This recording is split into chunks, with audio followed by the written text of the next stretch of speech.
Broadcasting to you live from the Orion spiral arm of the Milky Way galaxy, the solar system planet Earth, North America, the United States of America, somewhere outside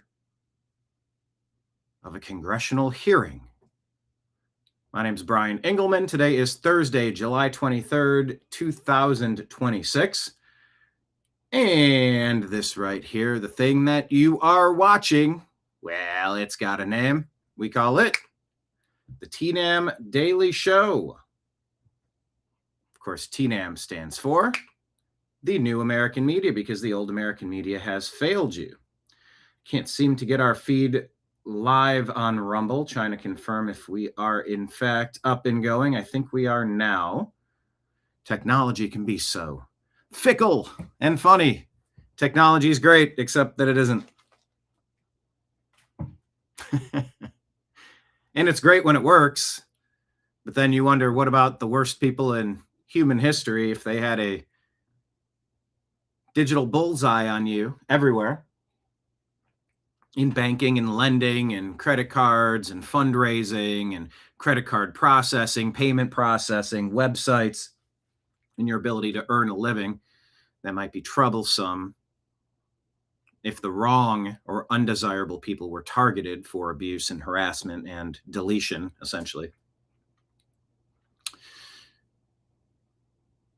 If they knew where you were at all times with surveillance grids, mapping every one of your movements like you're on parole, wearing an ankle monitor.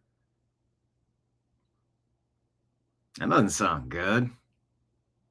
Some people respond, well, you have a cell phone. What do you think it's doing? It's recording you all day, and it's got audio of everything you say and everywhere you are and GPS. And you go, yeah. I mean, you're sort of making my point by saying that. Yeah, well, you consent to that, so what's wrong with this? Yeah. I don't have a contradiction for that. I would like cell phones to be more secure. And apps and info and sharing and marketing and advertising and snooping. Yeah, I want that all to change. But yeah, technology. It's fun. All right, it looks like we are streaming live. Hello, everybody. Oh, look at this. We got TNAM rules in here. Trash Panda, Texas Mornings Unplugged. Patriot Warrior in chat. Leanne, howdy, good morning, top of the world to you. Leanne prays that what is in the title is truth, some justice. Yeah, Anthony Fauci versus Rand Paul and we the people. That's where we're at. Anthony Fauci versus Rand Paul and we the people. A showdown for COVID justice nears. Like a UFC match, the date is set. Is there any chance Fauci takes the stage and has to answer for the funding to the bioweapons labs that have been linked to the release, potentially intentional release of COVID-19 that took half my family, shut the world down for months, and ushered in a brand new way of just, trust me, bro. That was the deep state plan. That was the Democrat plan and the Rhino plan. Trust me, bro. We'll just figure out, everybody gets a ballot, a piece of paper. We'll just collect them all and we'll get a totally normal election. And there have been polls that have been created that show a majority of Americans believe that 2020 was corrupt, false, fraudulent, incorrect, manipulated, stolen. There's many different words. So yeah, Fauci at the center of that. I mean, we're talking about global genocide, the coup of the United States. We're talking big time. You know, when a lot of supporters of President Trump voted Trump on that ballot, you know, wrote that, took that pen and filled in the bubble. They were voting for accountability.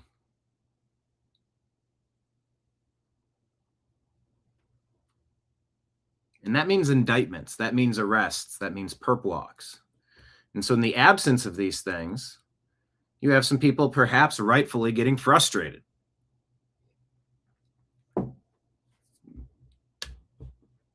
They're protecting their own. I mean, Trump was out there bragging about how great the vaccine was. Remember that? But he was also lied to. He was lied to by the medical establishment. 100% safe and effective. No, but if you take this, you can't give it to anyone. And, you know, it's great. There's no side effects. What a world we're living in. Isn't it fantastic?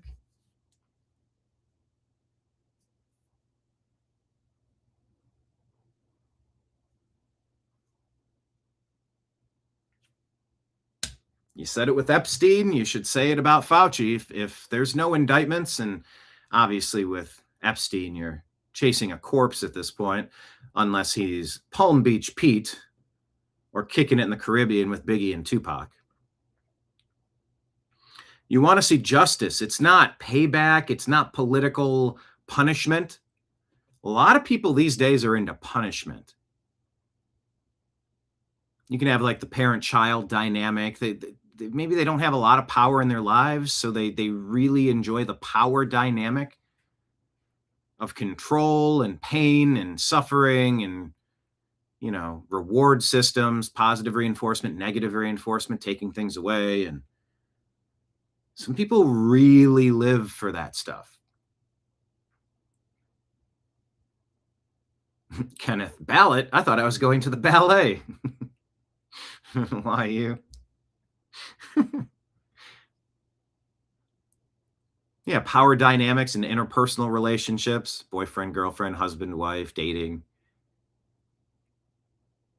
The joy of arguing, the joy of causing pain and punishment, really. It's about the punishment.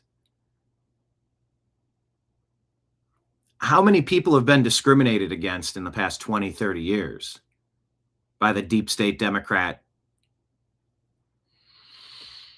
largesse establishment?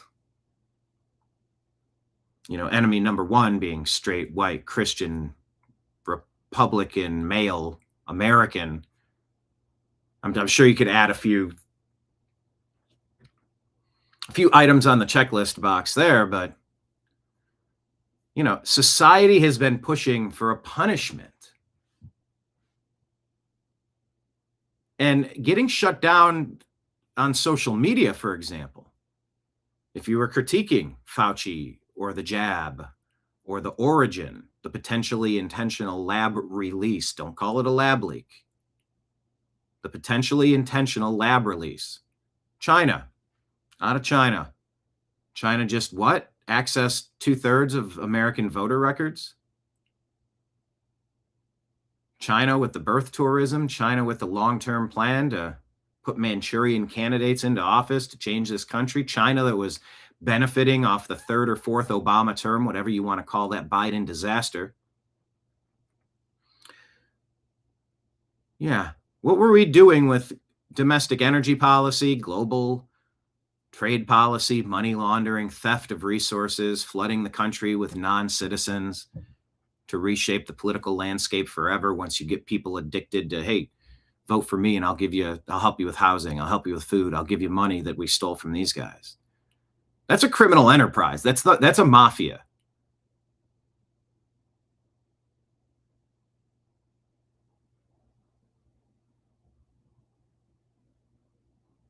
I don't think we think about politics in mob terms enough. I'm not necessarily saying that the Obama chef was taken out in a mob-style hit. I'm not going to say with certainty that Seth Rich was taken out in a mob-style hit. I'm not saying that Michael Hastings was taken out in a mob-style hit. I'm not saying that Vince Foster was taken out in a mob-style hit. I'm not saying that Joe Biden was politically taken out in a mob-style political hit. I'm not saying that Bernie Sanders was taken out in a mob-style political hit.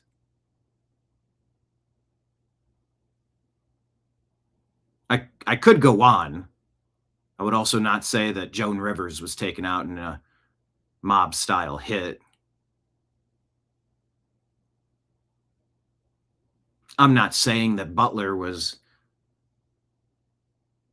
1 inch away from watching a Charlie Kirk situation in Butler. I'm not saying that that was a deliberate effort on the part of the Secret Service and the security team that day to leave that vulnerable and have somebody perched in the exact correct position of vulnerability on that day to take out President Trump. I'm not saying that. I'm not saying that Charlie Kirk was taken out in a mob-style hit in Utah. By the way, a potential future president. You could just say a future president.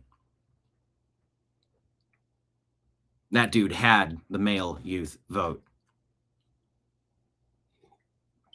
And I don't know why we think about politics in terms of bumper stickers and hoppity hope and changety change and talking heads making their points on cable television shows while you watch a ticker about something that happened in a country over there that you couldn't really point at on the map. Some of you would have no idea which hemisphere to point at. Some people would, it's generally over here. Is it here or here? I don't know. But to be fair, a lot of you couldn't really point to the difference between Missouri and Oklahoma and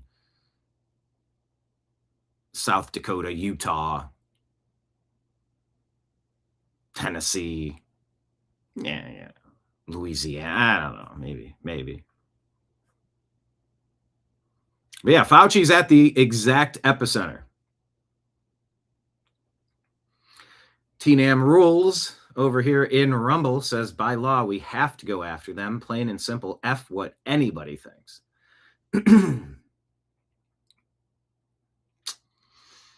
Yeah. We heard that there was a 5-year statute of limitations for lying to Congress that ran out with Fauci. I don't know how legitimate that is. That was reported, widely reported. But if there is an ongoing criminal enterprise,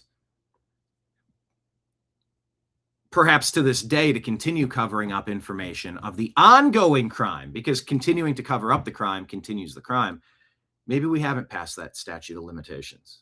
That's possible. Not entirely sure. But I want us to focus on that. I want Anthony Fauci to face justice for his actions. So a big thank you to Dr. Rand Paul, son of Ron, for continuing to push this as diligently as he has been. So we're going to cover that story and others. So let's make sure we hit the thumbs up button, hit the like button. If you're on an app that lets you hit like the fire or the confetti or the 100, sometimes your device will let you access these things. Tippity tap, leave your comments, leave your questions, leave your jokes, leave your additional insight if you want to point out a couple of other things, if you want to contradict something that's being said, if you want to raise an interesting point. The chat room continues. Can't get to everything, but I can get to some things, and it does make the show a lot more fun.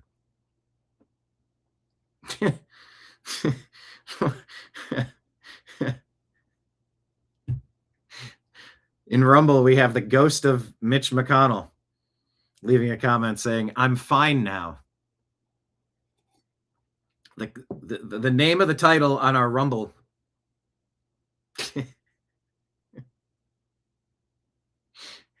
In our Rumble chat. The account is called Ghost of Mitch McConnell. Comment, I'm fine now. Well, hey, there you go. Good times.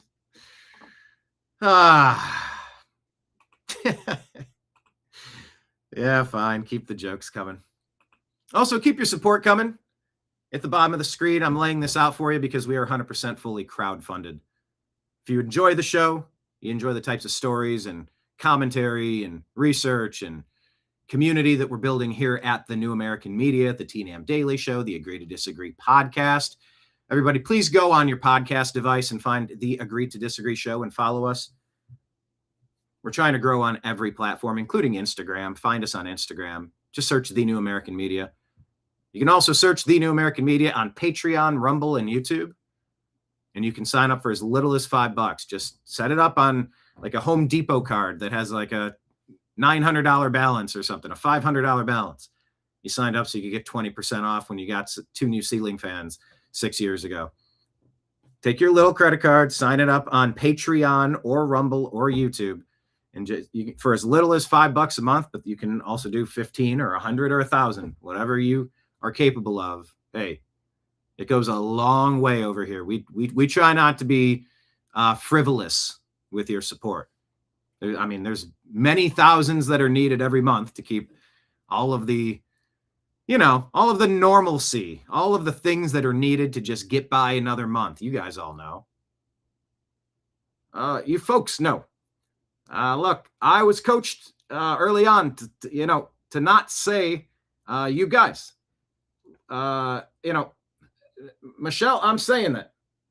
I'm getting to it. Jeez. Look, you just say folks. It's folks here. It makes them feel better too. But you folks know what it means to survive a month in America. So your support is crucial. We are trying to expand. I mean, there's several paid services that we're looking at, but once again, we just add that to the pile of expenses it takes to operate a program like this every month.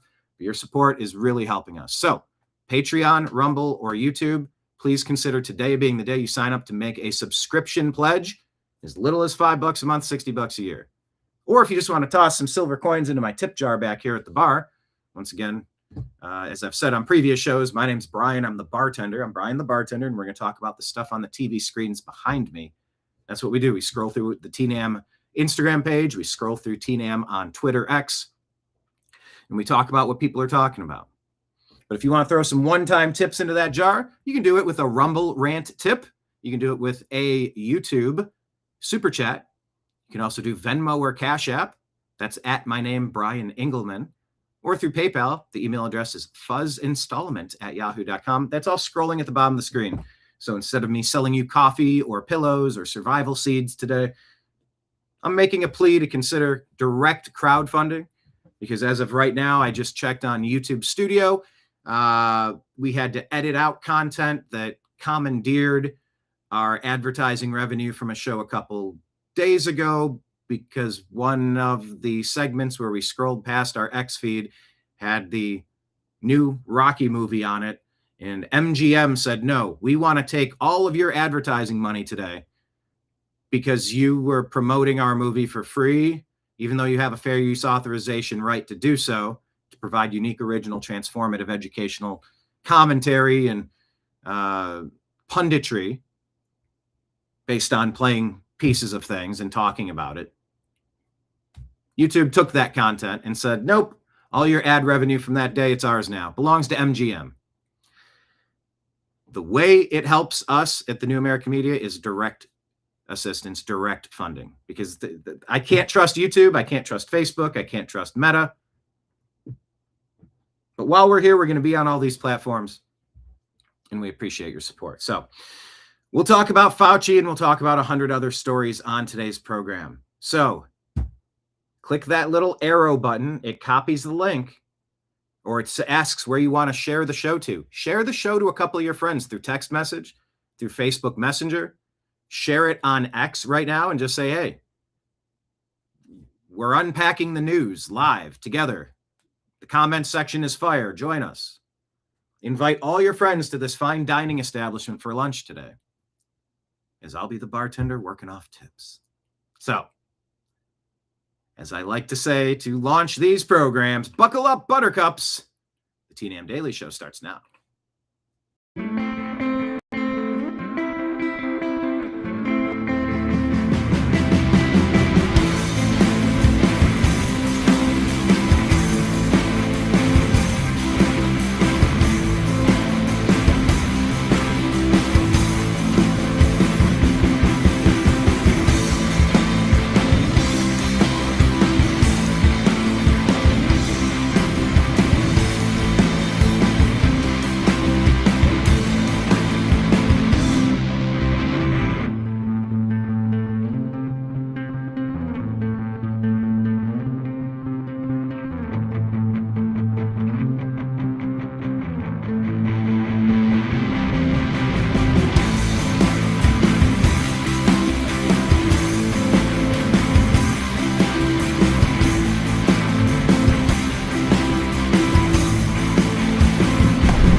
your guide to the truth. thenewamericanmedia.com.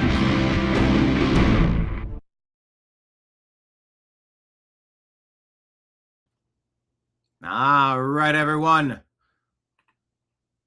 Let's get into today's news. Follow the New American Media on Instagram, please. We are right here. We need 31. Today's number is 31. We need 31 new follows on the New American Media Instagram so that we can live stream the show on Instagram. Every time we get close, they delete 10 of our followers. It's, I'd say, I'd say it's comical, but it really is frustrating. But I'm totally onto them. We know what they're doing. It's not going to make us stop. So you'll just have to deal with it. Liberty Tango says Helene report. A Helene report 2 years after would be good. Liberty Tango, did you have a chance to watch our documentary, Hurricane Helene, Help on the Way? It's on our YouTube channel. It's on our Rumble account.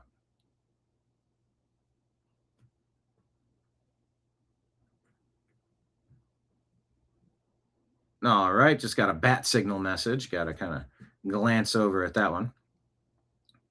But yeah, we did that documentary, Hurricane Helene, Help on the Way, with Grizzly, and went from, what was it? Northern Virginia, I'm not looking at my map. Virginia, Tennessee, and North Carolina on a supply route making donations. It was pretty great.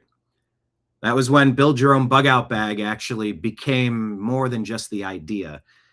We donated backpacks with supplies, with gloves and goggles and cleaning supplies and bottles of water. Cases of, we had such a great batch of donations, especially from Lowe's. Yeah. And stay tuned. More on Build Your Own Bug Out Bag coming soon, because one of the things I do as a seller, as a reseller on various platforms, under the Picking Winners brand. By the way, go follow it on YouTube.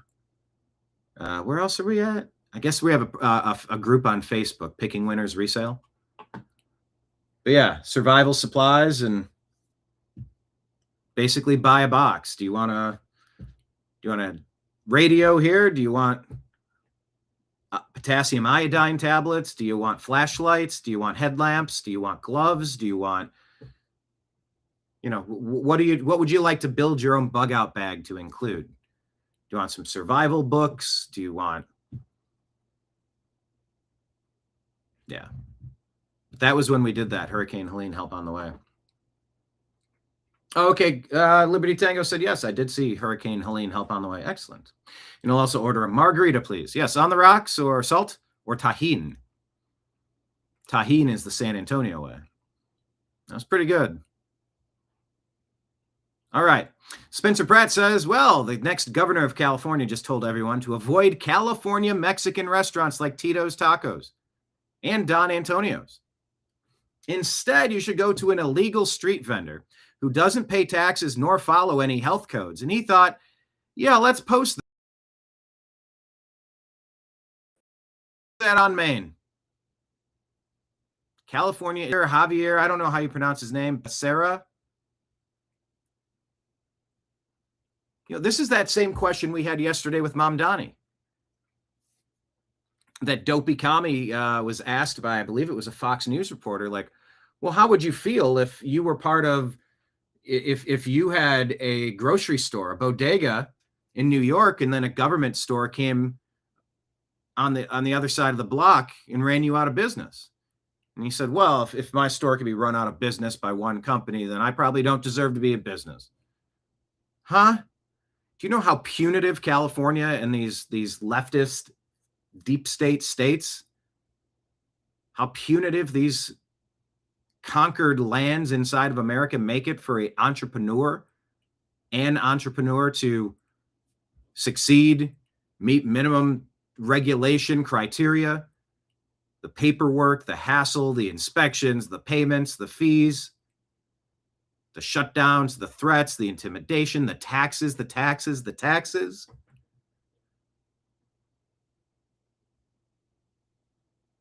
Illegal street vendors don't have to pay any of that. They get to undercut the legitimate business that has to charge triple because of the overhead. That's the thing I've discussed with people about the overhead of doing a show like the TNAM Daily Show. It's like, oh, you flip your camera open, you just go. You're like, yeah, that's it. I mean, the opportunity costs of the hours it takes to prepare for a show like this 5 days a week is something that eats into most of the 8-hour-a-day earning capability where you could be working another full-time job. That's the opportunity cost. That's the trade-off. So either this endeavor generates what we need to get by for 40 hours a week over here, or it doesn't. Either it can continue or it can't. And these business owners, like the bodega owner in New York City that is going to have a Mamdani run store, they're not going to have to pay for rent. They're not going to figure out overhead. They're going to work these costs into some sort of administrative gobbledygook or overhead budget. And they're going to be able to undercut the neighbor over there and run them out of business. Then the landlord has no tenant. People working there have no jobs. And the community doesn't have those goods at those prices anymore. It's a very bad idea once you peel back a singular layer of the onion. Communism, socialism, Marxism. It's the politics of envy, jealousy, greed, laziness, anger, punishment. I'm angry that things didn't work out the way I want them to. I need to punish someone. You. Are you wearing a red hat? We're going to punish you. Says Instagram, Facebook, Meta, Google, YouTube, Twitter. Well, looking at places like the New American Media, it's tough to succeed when all of the mechanisms of government and surveillance and censorship, when those arrows are drawn and shot at you being the target. Legitimate restaurants in Los Angeles cannot compete with the price. And by the way, do you want a commercial driver's license driver to understand English, be able to articulate coherent thoughts in English, read signs that are written in English, pass a list of comprehensive protocol and understanding charter books of rules and regulations for a commercial driver's license for a semi-truck traveling 80 miles an hour down the freeway? Or should you just be able to get in the cab of a vehicle and just do your thing, man? Just get an upside down shopping cart and some sternos and a flat pad, and we're going to cook some sketchy jalapeno bacon hot dogs on the street up in Santa Monica. Ask me how I know.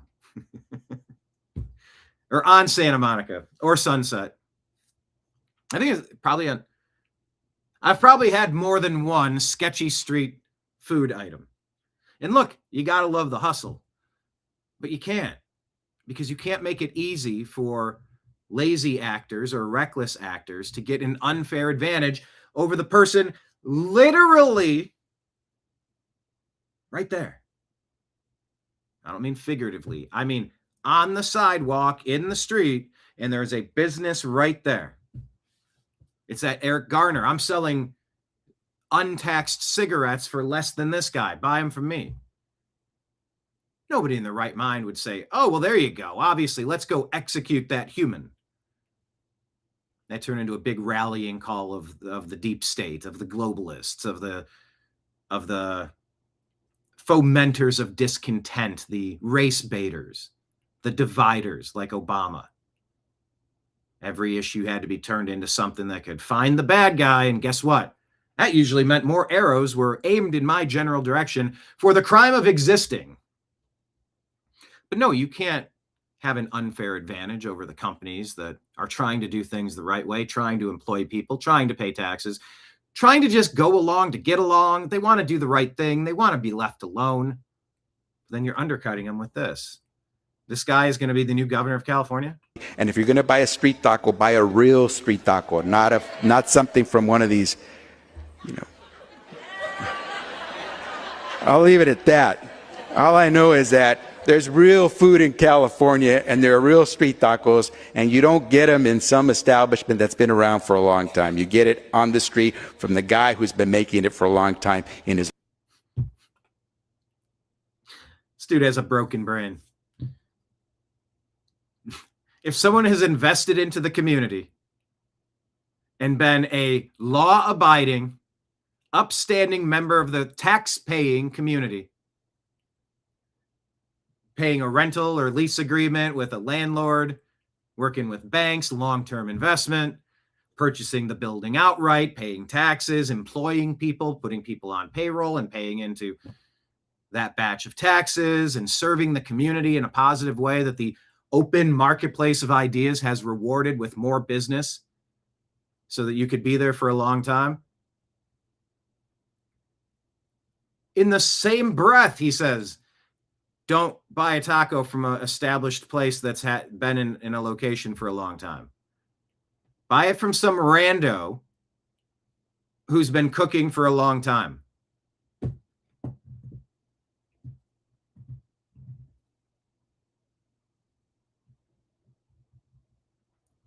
You cannot convince me we're a 51-49 country. Where 51% of the people that hear that think that it's hilarious or brilliant or worth emulating or worth sponsoring and worth standing up for. Little cart. Yeah, go to somebody's little cart. Somebody's little cart that they stole from the Kroger, and it's missing a wheel, but they flip it upside down and they put some sternos on a thing in a tin. And it heats up the pan and it works like a little hibachi grill. Who knows the temperature that those sausages and those hot dogs and that hamburger, who knows the temperature of that meat that's been sitting in that igloo cooler for the past 12 hours? Yeah, nothing to see here. Where's the running water? How are they washing their utensils? How are they washing their hands? Trust that guy, some rando. No, we don't trust some rando that sneaks across the American border and claims to be just as American as us. No, we don't accept that. If you've been in the community for 50 years and you have an established Mexican restaurant that's served, billions of tacos served, don't trust them. Trust the rando. I don't know what fantasy, lunacy world the Democrat Party creates these ideas from. But it bothers my soul because it's emblematic of such a bigger rot. It's brain rot. The lengths you would have to go. There's a South Park episode. And they hate the big box store. I can't remember if they name it Walmart or Mega Mart or something. And they move into town and they're running everybody out of their jobs.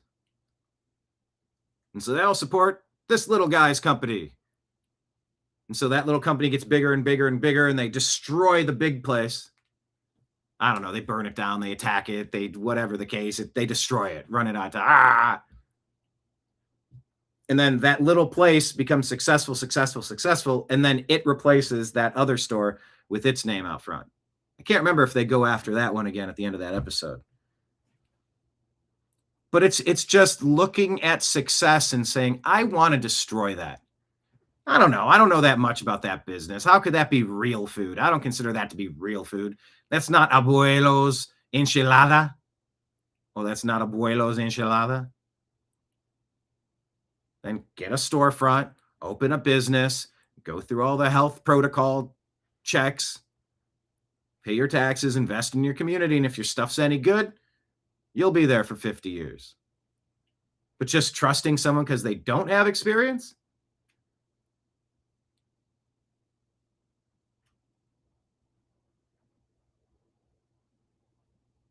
You know what I mean? It's kind of rough. The money and it's just clown world. Yeah, this is clown world. I could probably talk about that for another hour, but we'll move on. The money, and if you're Good grief, that bugs me. on like so many levels of my soul. Yeah. And it says, this is why businesses are failing in California. Because they're encouraging everybody doing things the wrong way. Don't hire a licensed contractor, hire some sketchy rando, maybe with a pedo history in Guatemala to hang out at your house for the next 3 weeks. Under the table, of course, not paying into the tax coffers. Who is this helping? And if you want to argue that there's a shortage of labor, look, I am open to that conversation. You know, please don't call me a what is the phrase?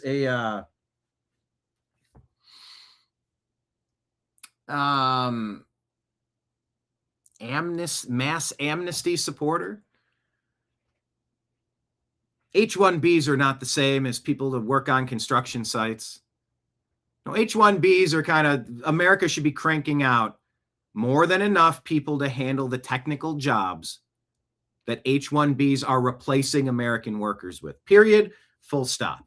We don't need a mass invasion of anybody from Haiti, from Pakistan, from India, from Somalia, from anywhere. It's not about any one particular, any one group of people, any one particular culture. It said anything H-1B should be able to handle, that should be able to be filled from our technical schools. And by the way, huge progress, by the way. The big push now, and I don't know if this story's in my stack. Let me put this in my stack. About college loans.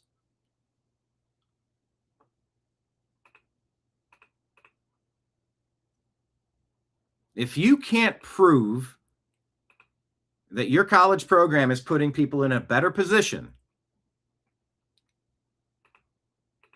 after going that deep into debt, you're not going to be eligible for federal loans. Finally, we are like opening deeper layers of the onion. My dad used to call the bloomin' onion the friggin' onion. You want to go get one of those friggin' onions? Yeah, let's go get a friggin' onion.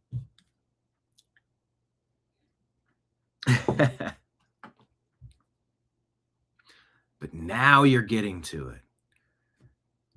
The legacy media channels that would not air the address to the nation from the President of the United States of America while on free public airwaves to address the fraud, the coup, the overthrow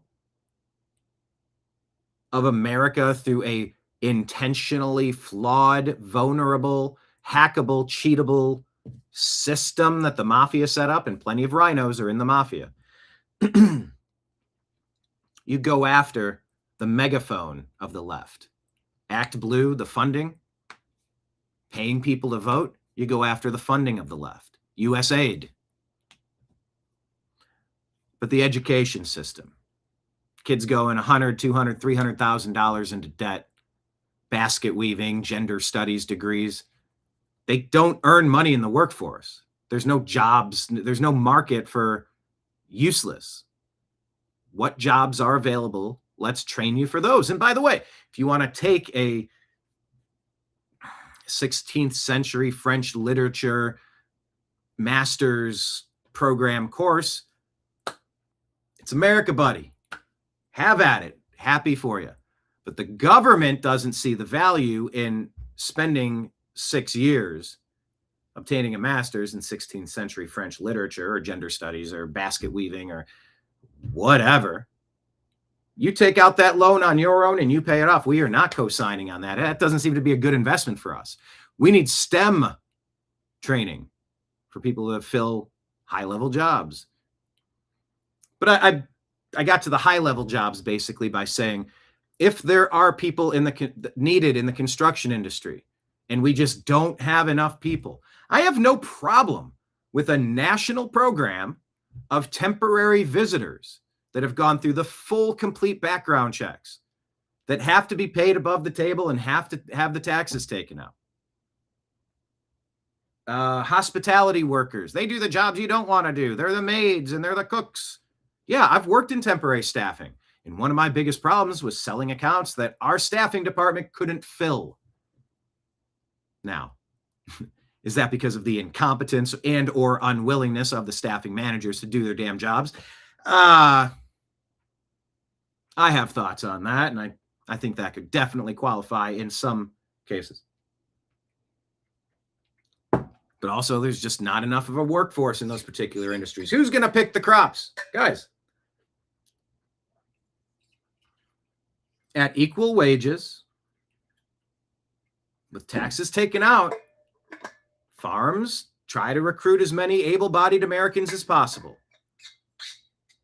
But don't offer 50% less or 100% less per hour than it takes to actually fill these jobs to foreigners to come here and take those jobs. Why do you get the discount? For using slave labor, for using human trafficked people that owe a debt to the cartels, and every month they got to send them X amount of dollars or their family back in Venezuela is going to get it. This is peel back one layer of the onion and it's a bad idea already. It's not something you start. It's not something you continue. It's not something you fund. It's not something you endorse. But yeah, if there's a workforce of people who have gone through rigorous background checks and they check in, they check out, they physically go back, they come back, you're eligible on rotating 6-month periods.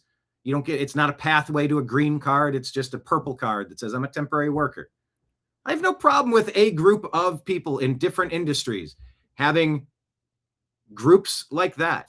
But I don't want to see H-1B visas undercutting, taking a $150,000 a year job and bringing in somebody from Pakistan to do the job for 60, for 70, for 80. Why are we paying to undercut the actual value of the job that the person who's sitting there with the degree and the capabilities to do that job, they want to do it, but you want to hire a foreigner to take that job, a non-American citizen? That's not cool with me.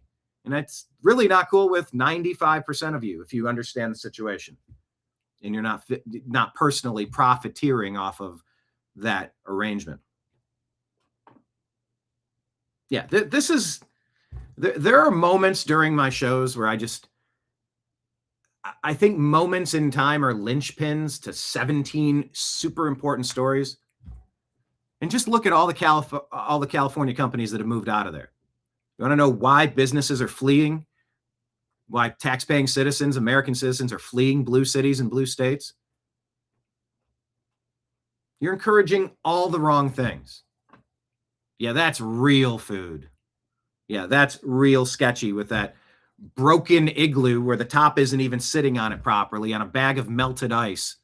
You want to know how bacteria grows? How you get that bad lettuce reaction? Leave your meat products in 93 degree temperature with an igloo with the lid not snapped on a festering pool of lukewarm melted ice. But hey, you want real food? Go roll the dice. There's somebody with a cart. You go there. Yeah, that's real food. No, you're real stupid. And California's real stupid. And by the way, I love Mexico. I love Mexican people. I love Mexican culture. I love Los Angeles. I love California. I actually do. I lived there for a number of years. But I hate the dumb fuckery that messes beautiful places up.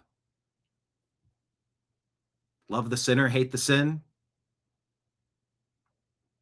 Just common sense ways to do this stuff. And the Democrats are just almost always stepping in the crazy side of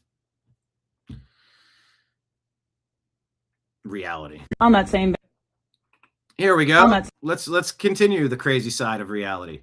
Some groups say, wow.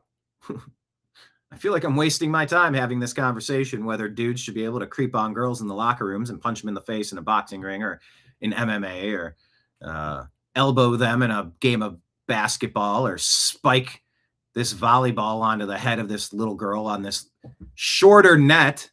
I believe the nets are shorter, so it's easier for a dude to jump over and smash a volleyball, causing permanent brain damage and concussive consequences, as that one case showed us fairly recently.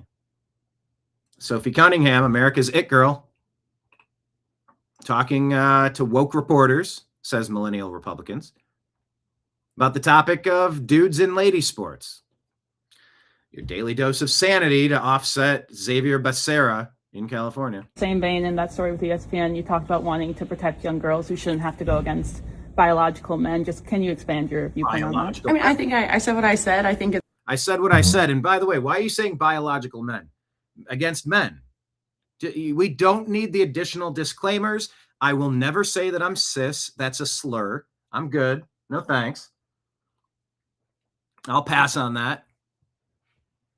We don't need to say biological men. And we also don't need to gang up on people going through gender dysphoria and attack them.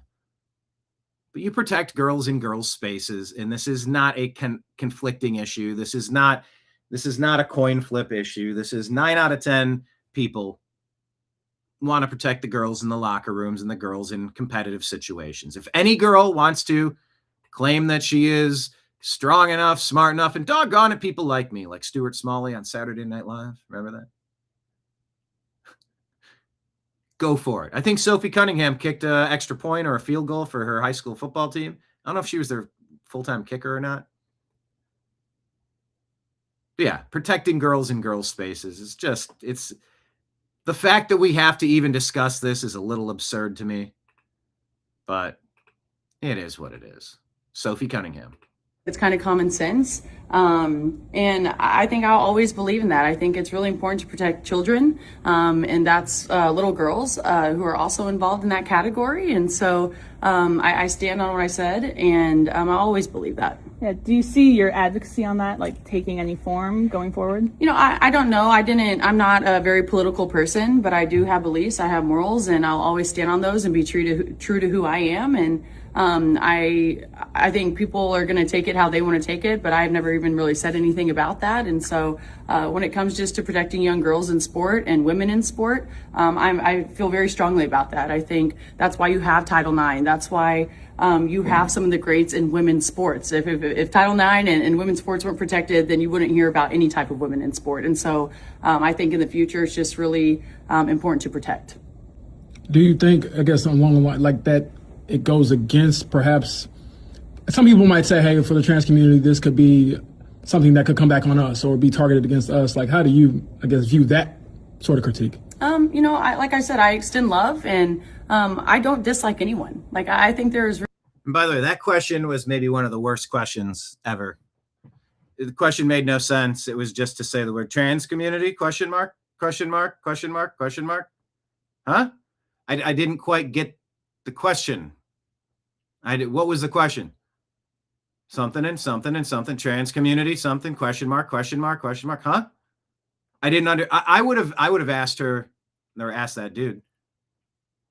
Can you repeat your question? I didn't quite catch any sense being made there, but anyway, she continues. Room for absolutely everyone here, and I think there's room to love everyone. And I truly think when you get people in the same room and you have conversations, you actually have a lot in common with a lot of people. And so I'm there to love, but I'm also there to love biological women, and I think that there are rights that need to be protected. And like I said, I'm going to stand true to that. I'll never falter in my beliefs in that, but I have never once said I hated the trans community. Like I said, I think there's space for everyone. The last one I have, Sophie, how do you, I guess, navigate a climate where whatever you say, people are going to say, well, this means you're automatically in this box or this label or that label, politically, morally, whatever? I really don't care. I know that sounds bad, and I'm not trying to come off like that, but I do think, you know, everyone always is coming at it as a negative. Well, me coming out with that, there's so many people who are coming out with the positive, saying, you know what, finally someone has said something, and I don't really look at either side of those, because I know whatever I say, I'm going to get hate and I'm going to get love. And if I'm going to live by the love, I'm going to die by the hate. And that's just not who I am. I beat to my own drum. And so people are always going to have something to say. You could win the championship. You could be the best at whatever it is. And there's still people who are going to hate on you. And so that's just what this world is. So I'm confident in who I am. I'm proud of who I am. I'm happy being me. And I'm going to continue to be that. On that same vein, in that story with ESPN, you talked about wanting to protect young girls who shouldn't have to go against biological men. All right. Well, that's Sophie Cunningham saying the obvious. But on that same vein. Hey, President. I'll take common sense where we can find it these days. Hello, Arnold in chat. Hello, everybody in chat. Everyone, hit the thumbs up button. Hit the like button. Make sure you share this show with a friend. There's a little arrow. You click that and you text it to a couple smart friends. Invite them into the program. Fill up this bar. I'll be that bar that's been there for 15 years.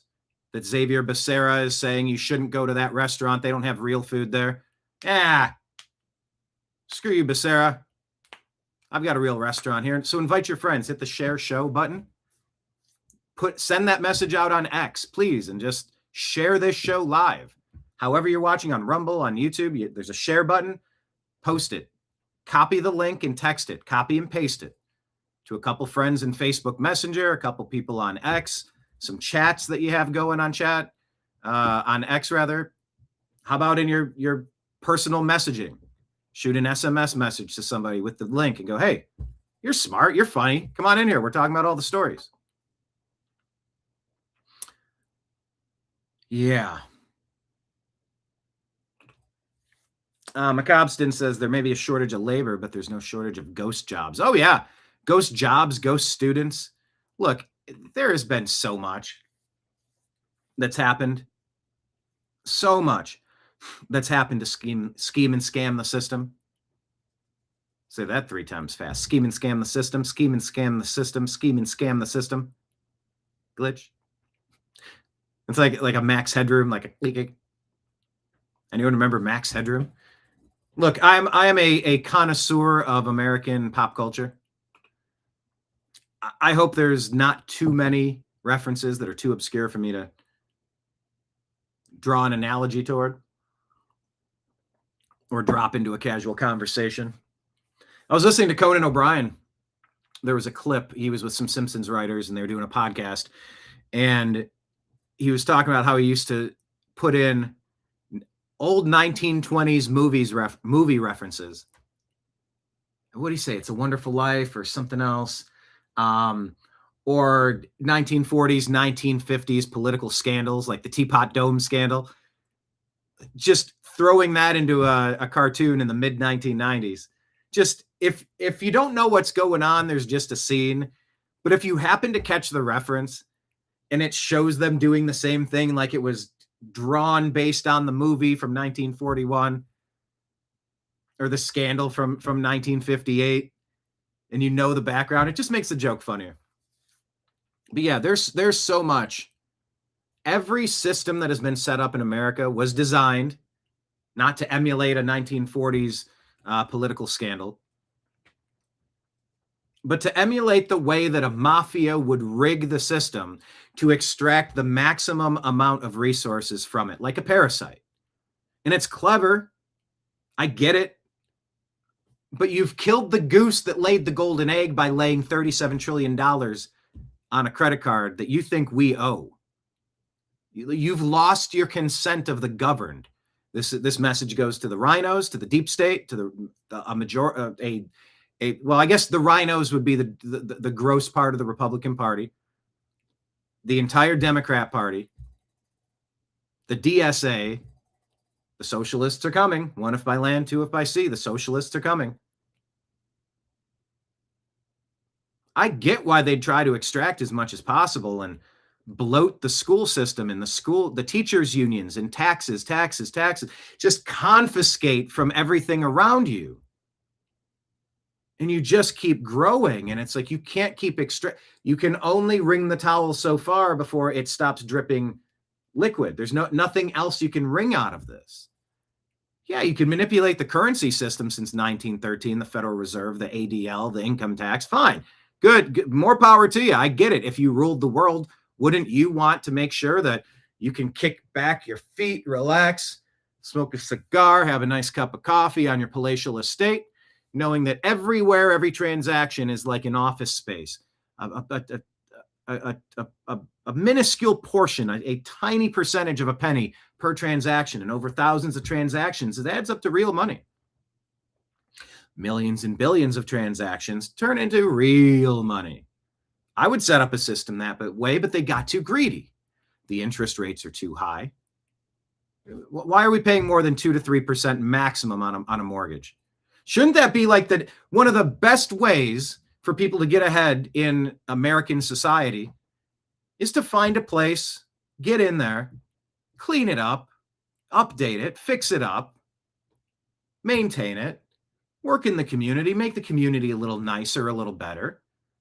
And you're sort of a steward for a while, and after a certain amount of years, you've sort of accumulated some sort of equity in this place out of self-respect, out of competence mainly. And then you parlay that into your next endeavor. Shouldn't be complicated. It shouldn't be punitive. It shouldn't be that expensive. But they got greedy. Sure, if you can just print money, then you can just spend as much as you want. It's a great idea. Yeah. Well, Margaret Thatcher said the problem with socialism is eventually you run out of other people's money. By the way, that might have been communism. Either way, it's communism, socialism, Marxism. I really don't give too much of a shit about your differences. I do sort of have like a dyslexic thing trying to remember which one is which. They're all versions of a shit salad that I am not eating for lunch. I'm not interested in that shit salad. I'm good. No globalism, no communism, no socialism, no Marxism, no Leninism, no Stalinism. I'm good. I'm good on that. Shit salad. Don't want it. I think the phrase is shit sandwich, isn't it? I'm trying to cut back the carbs. I'm trying to cut back the carbs. I went from a shit sandwich to a shit salad. I'm saying shit a lot, aren't I? Shit. Anyway.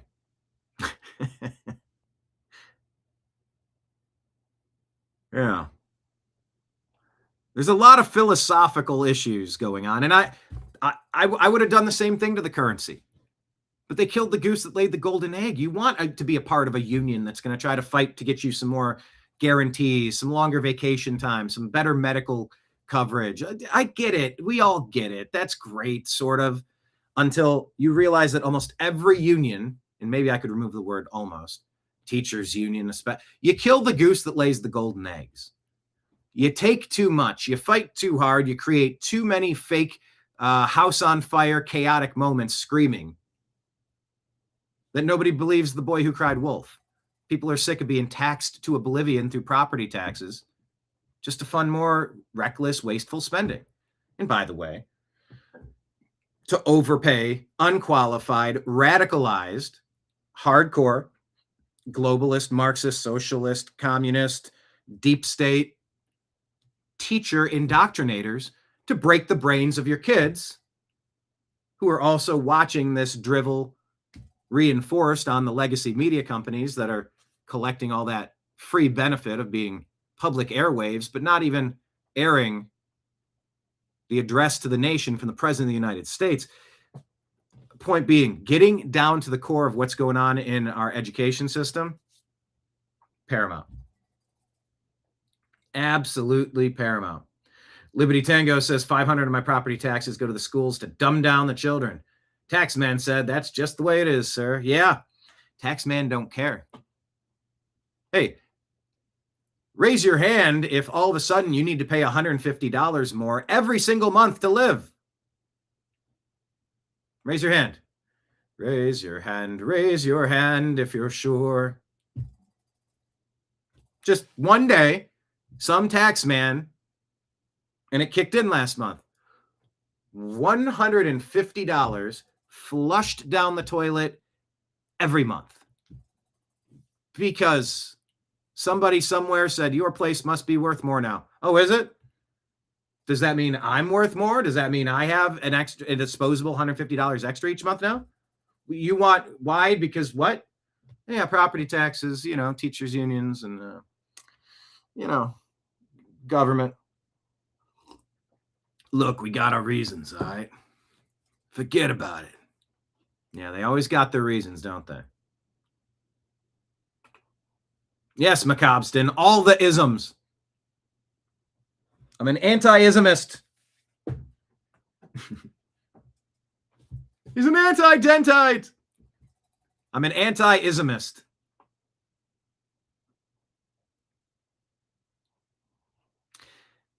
Anyway.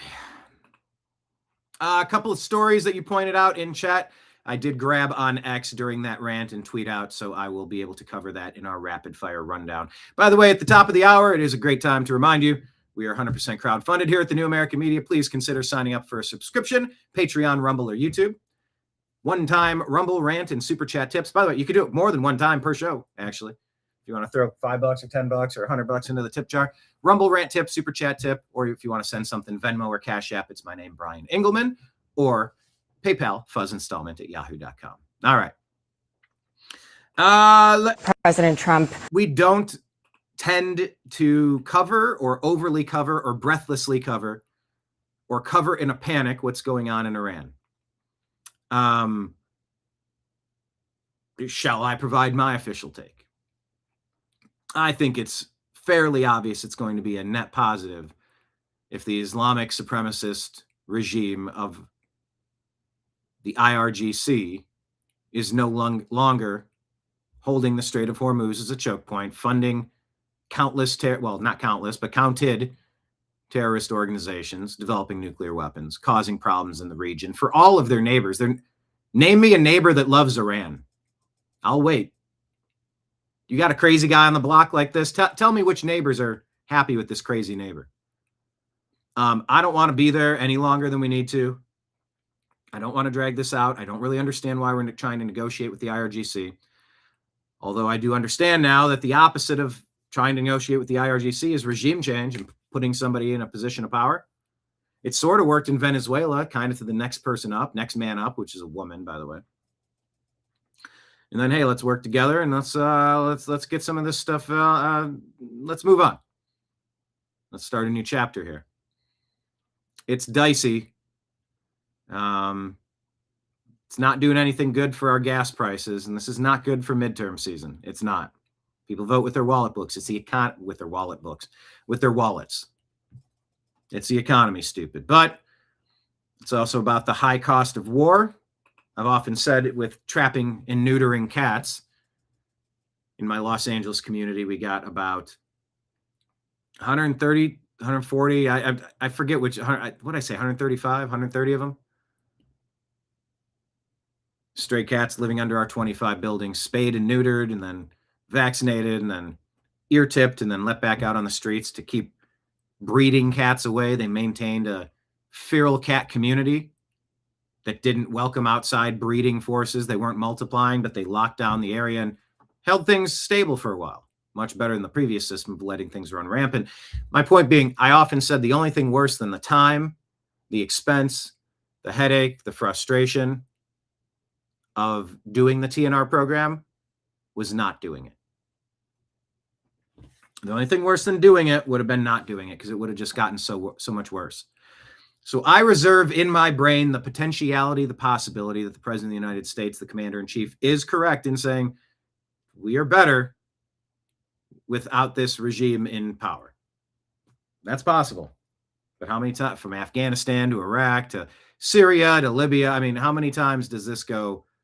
You want to talk about Vietnam? You want to go back a little bit further? It's dicey. And now the president here,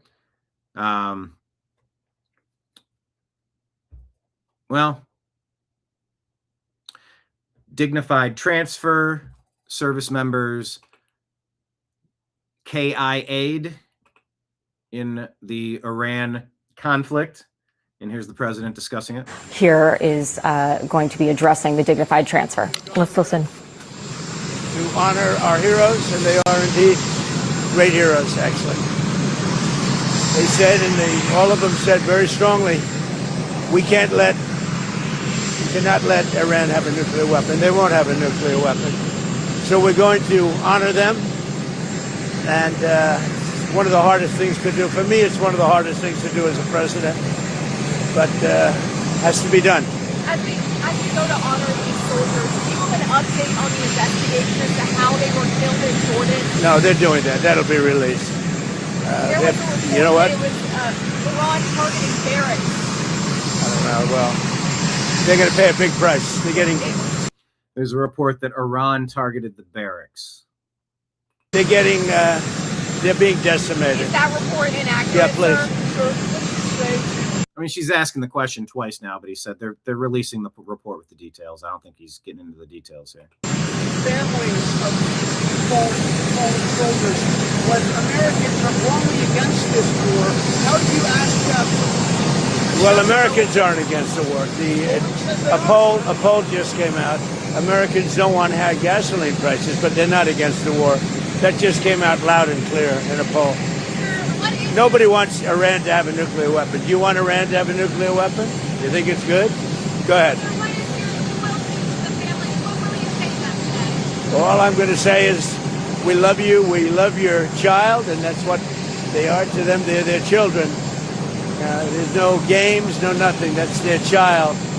And all you can do is throw out your heart. Thank you. Thank you very much. President. Yeah. Leanne says, moving on to Cuba. Well, Cuba's in the crosshairs, that's for sure. The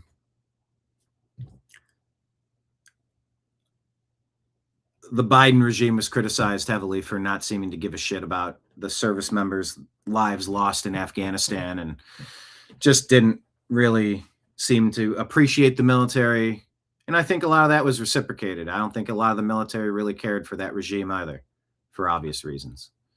Yeah, it's tough. You know, any of us that know anyone in the service don't want to hear our loved one's name called. And we're very appreciative that there are people willing to sign up and join these military services. You just hope it's not in vain. That's probably the biggest thing.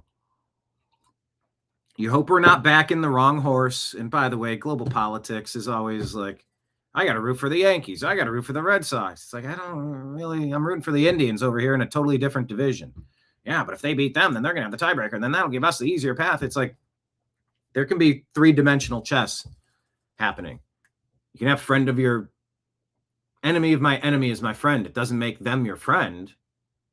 But in one particular avenue, hey, maybe you work together on this one limited project. Problem with this project is it's viewed by some to be, well, feels like Bibi Netanyahu is pulling the strings, doesn't it?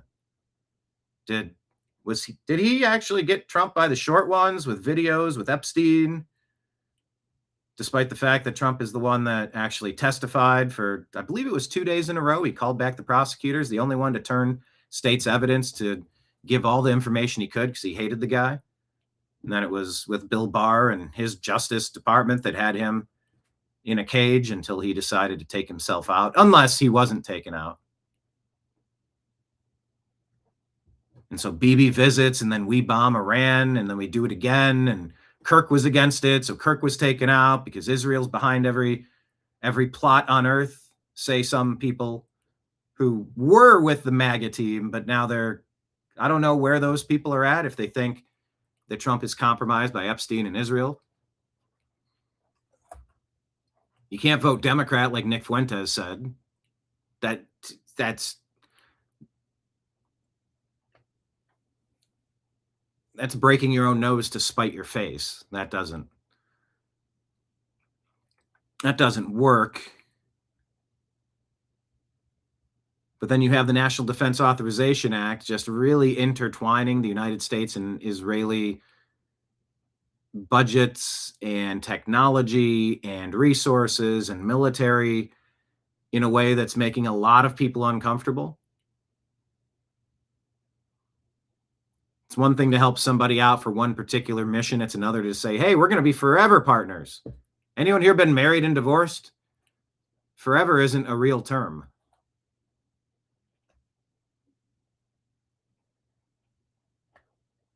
So yeah, there's a lot interconnected. And I think most people would primarily hope that any life lost would not be in vain and would not be for the wrong purposes, the wrong causes, and, you know, with unforeseen circumstances, changing the outcome of the globe in a negative way. Liberty Tango says, oh, Biden hates the military. Oh, yeah. Oh, yeah. And Barack Hussein Obama, I mean, he was the leader of the ISIS armies, it seemed, right?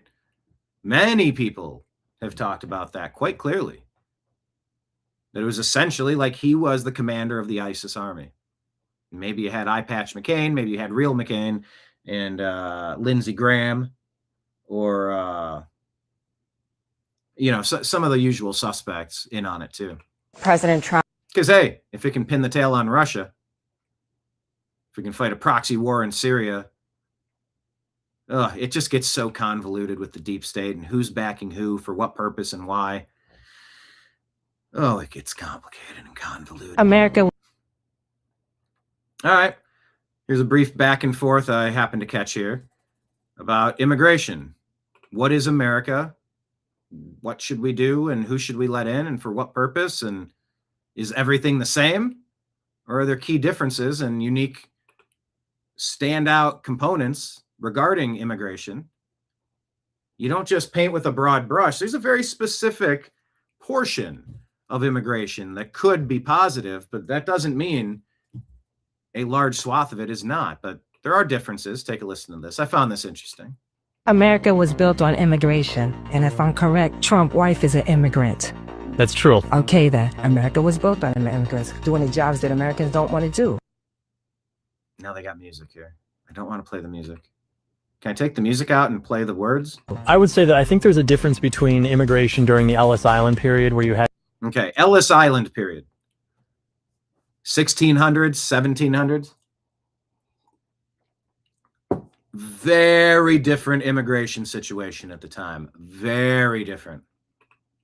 people coming from Northwestern Europe, and they were coming and seeking better lives, building businesses, things like that, as opposed... Yeah. Compare that to 2026, what's happening? to what we see now, which is largely immigration from the third world, India, Latin America, places like that, where...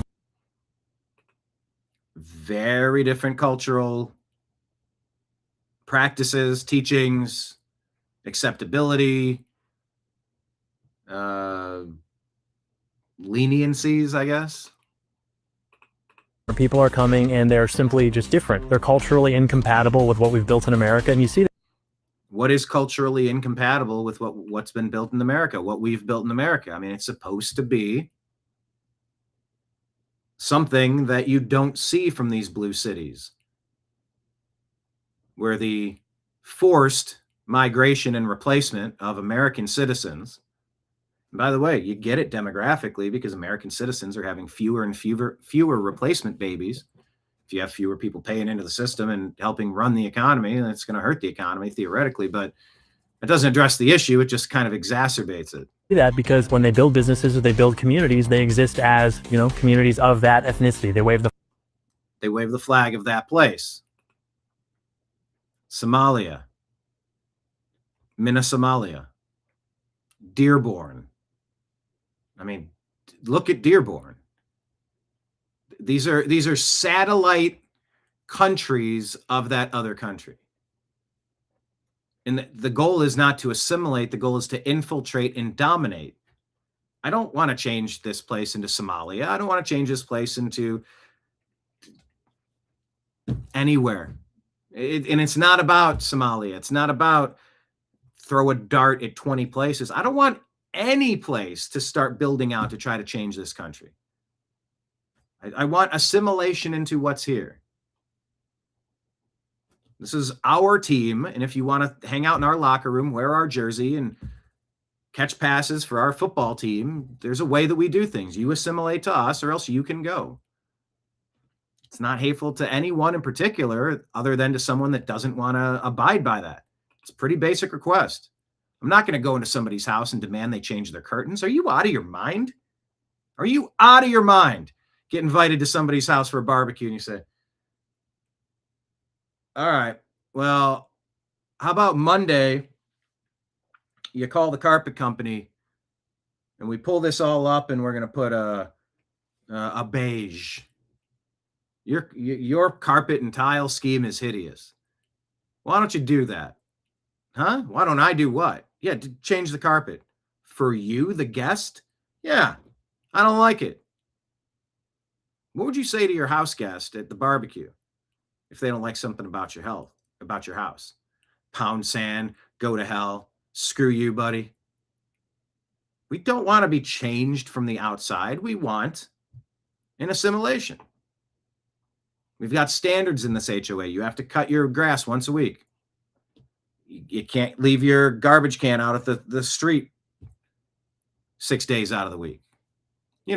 Basic standard of living.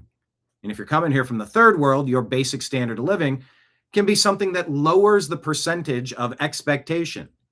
And that's sort of the whole Obama doctrine. We need to lower expectations. A lot of people, they've had it a little too good, a little too long, and it's like they said about George W. Bush. You woke up on third thinking you hit a triple, but look, you didn't build that. I mean, that one little phrase of "you didn't build that," you can extrapolate so much. Jealousy, punishment, rigging of systems, discrimination. You find the bad guy, you pin the tail on Whitey, on the Christians, on the straights, on the Republicans. It can be any group of people, I suppose. That's just sort of been their preferred because that whole group is mainly gone Republican. Democrats have become the party of women who have the number one issue being abortion. They want to be able to decide on an abortion. And the Republican men have gone Republican, and their number one issue is it's the economy, stupid. It's safety and protection. It's, basic brass tacks, common sense stuff. This is the battle that's raging. Different cultures, different priorities. But if you're going to come in here and wave your flag, it's like, I'm having a Super Bowl party and I'm a Cleveland Browns fan.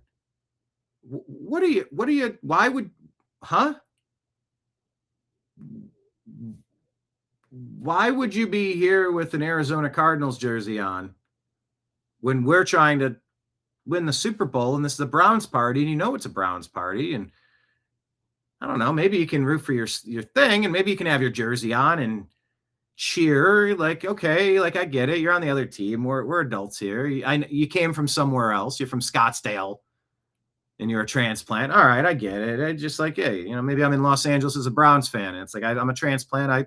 I like my roots. It's cool. But like to throw the chip dip across the room if my team has a good play, that's not cool.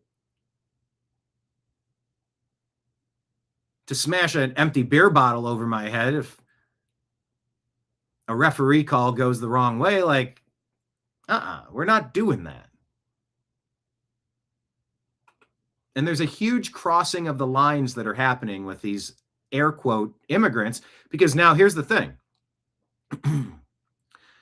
The horrendous ruling from the Supreme Court says that they are going to be able to grant a citizenship to the kid of a birth tourist. How many hundreds of thousands or millions from China, specifically, by the way? A birth tourist. Or if a kid is deposited on American soil by two non-American citizens, that child is an American. And you go, by what right of transference? That's not your contract to sign over to someone else. It doesn't belong to you. It's not your birthright. You're not from here. Well, the story goes that the key is going to be in invader status. If you are not legally inside of the country when the kid is born, that's the fruit of the poisonous tree. You are an invader to the country, just like you'd be an invader to Disneyland if you hopped the fence, or at a concert if you had snuck through the gates or something, if you ran past when a construction vehicle was going through the back entrance and you ran in. You snuck in. You're an invader. You don't belong there. You're being told to leave. You're not supposed to be there. And they're going to try to change the terminology to an invader if you're in this country illegally, which is good because you can't have an army size of military-aged men getting deposited in all the FEMA regions across the country, perhaps waiting like Manchurian candidates or Trojan horses to activate and try to conquer this land. Why not? It's what I would do if I were a bad guy. And if I could imagine a plot where I'd try to destroy this country from the inside out, you're damn right I would do something like that. You're damn right I would. So no, not all immigration is the same. the flag of the countries from which they came, as opposed to, Italians or Irish who came to the country and they were ready to wave the American flag. And so, yeah, how many American flags do you see at a leftist rally? How many American flags do you see in blue cities full of illegal alien transplants? Now, count up the flags of foreign nations that you see in these areas. I think it's just a different kind of immigration that we're talking about. So I wouldn't say that America is built by immigrants. I think America was built by settlers, by people who came and conquered and tamed this continent and who have built what is, I believe, the greatest civilization in history. Big difference. And J.D. Vance has said that. That dude just, I don't know who that dude is to credit him, but yeah, settlers, builders.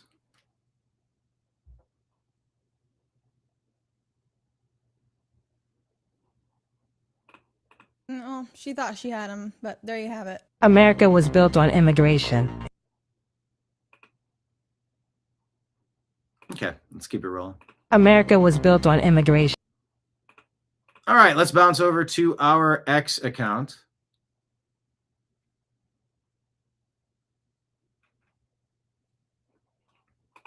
Make sure you're following us at American_media_.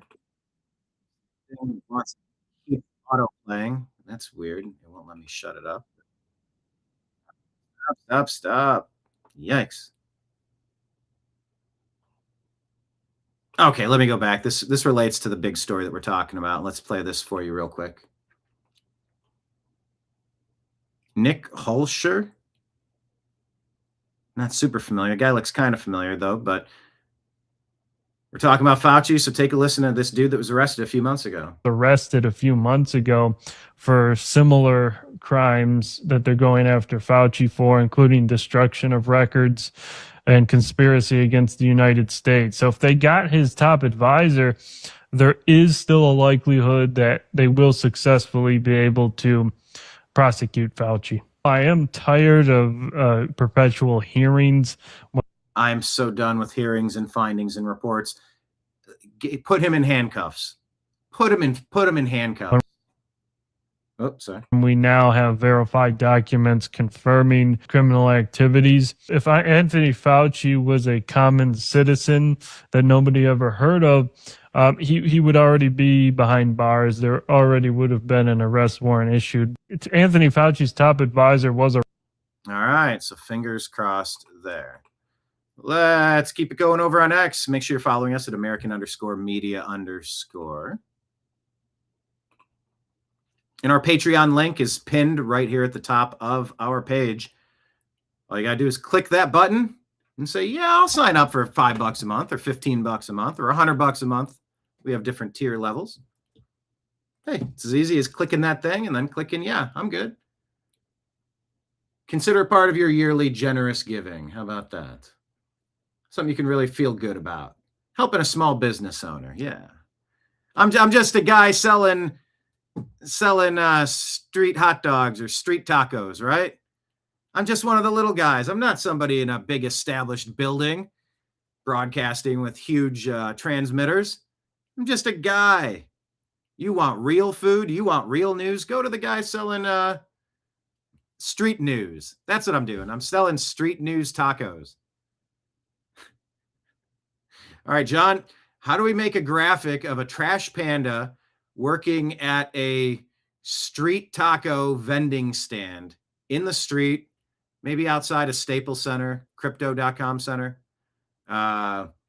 slinging news-flavored street tacos?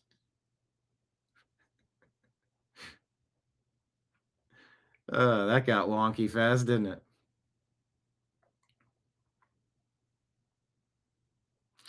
All right, let's keep it rolling. Yeah, you pointed this out. Washington has a wildfire that's crossing the border into British Columbia. No bueno. Stay safe, Canada. What's the latest? Tell me the latest with the fires up there in Canada. Praying for you. Continued prayers. All right, 2 stories that were requested. So we put them up in our stack. Marjorie Taylor Greene discussing yes and no votes, the National Defense Authorization Act. Hey guys, I just want to follow up on a video that I put out explaining the NDAA vote that happened yesterday explaining the 2 votes. Every time a bill passes the House floor, it has to cross 2 hurdles. The first vote is called the rule vote. The second vote is final passage vote. Now, that's super confusing and it's really stupid, but that's the way they do it. We had 7 total Republicans vote no on final passage to the NDAA because of Section 219 and other issues that they didn't like within the bill. We are thankful to them for voting no. However, and other issues. I don't know what the other issues are. 219 is too chummy a partnership with Israel. that was a safe no vote, and let me explain that. There's 2 ways to vote no. There's the safe no vote, which is voting no on a bill when you know it's going to pass, so you don't have to make anybody mad and you can still vote no because it's going to pass even without your vote. Then there's the courageous no vote, and that is voting no on the rule, the first vote for that bill to cross to final passage. When you vote no on the rule vote, you're voting no against everyone. You're voting no against leadership. You're voting no against the White House. You're taking a hard stand and saying, I am 100% against this bill. I do not want it to pass. There was only one Republican that took the courageous no vote on the rule vote. That was Thomas Massie. He voted no. The other Republicans only voted no on the second vote, the final passage vote, when they knew that the bill was going to pass, okay? So there's a difference, and that's what you need to understand. There's the 2 votes.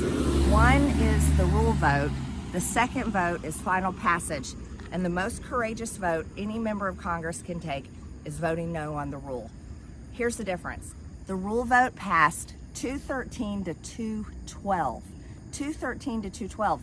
If those 6 other Republicans had voted no with Thomas Massie on the rule vote, the rule would have failed and the NDAA could not have moved forward to the second final passage vote. However, they voted yes on the rule, allowing it to move forward, and Thomas was the only one that voted no. But when it came to final passage, 6 decided to vote no then because it was safe. You want to know why? Because there were 6 Democrats that were voting yes. That's what you need to know. If you want to put your members of Congress into action, call them and start telling them to vote no on the rule. Don't let them make videos and wash their hands and say, I did everything I could. No, if they really want to stop something, vote no on the rule.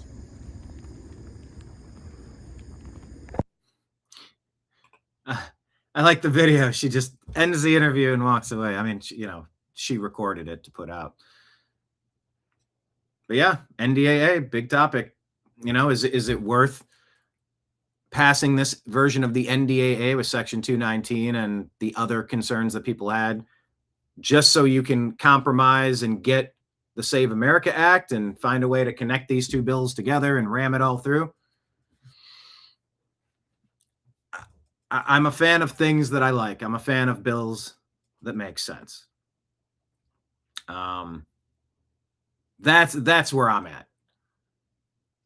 I don't want to be too chummy with any foreign nation. 219, I haven't heard a convincing argument as to why we should do that. So my answer is no on that. That doesn't mean I want to destroy that nation and that they're illegitimate. And I can go down these 100 other talking points of the left or the Mamdanis or the AOCs or basically the Democratic Socialists and MAGA defectors too. I like standalone bills. So would it be ideologically inconsistent or disingenuous of me to say, well, typically speaking, generally speaking, I don't really care what we have to attach the Save America Act to in order to get it across the finish line. Just get it. Because all we got to do is secure this election and it's done. It's done. You want 60 votes to quickly pass stuff with common sense repercussions? Get the Democrats out of the way. Vote them into retirement. They're domestic terrorist army masquerading as a political party. They're detrimental they destroy what they touch. I don't know. I don't know if that makes me ideologically inconsistent because I do prefer standalone bills. 100%, I do. Just make it easy. But the business of negotiating and compromising in Congress. It's a dirty business. It's a tough business. So yeah, that's what's going on. The battle for Save America Act, for Section 219, the NDAA. There's a lot of stuff and a lot of battles going on.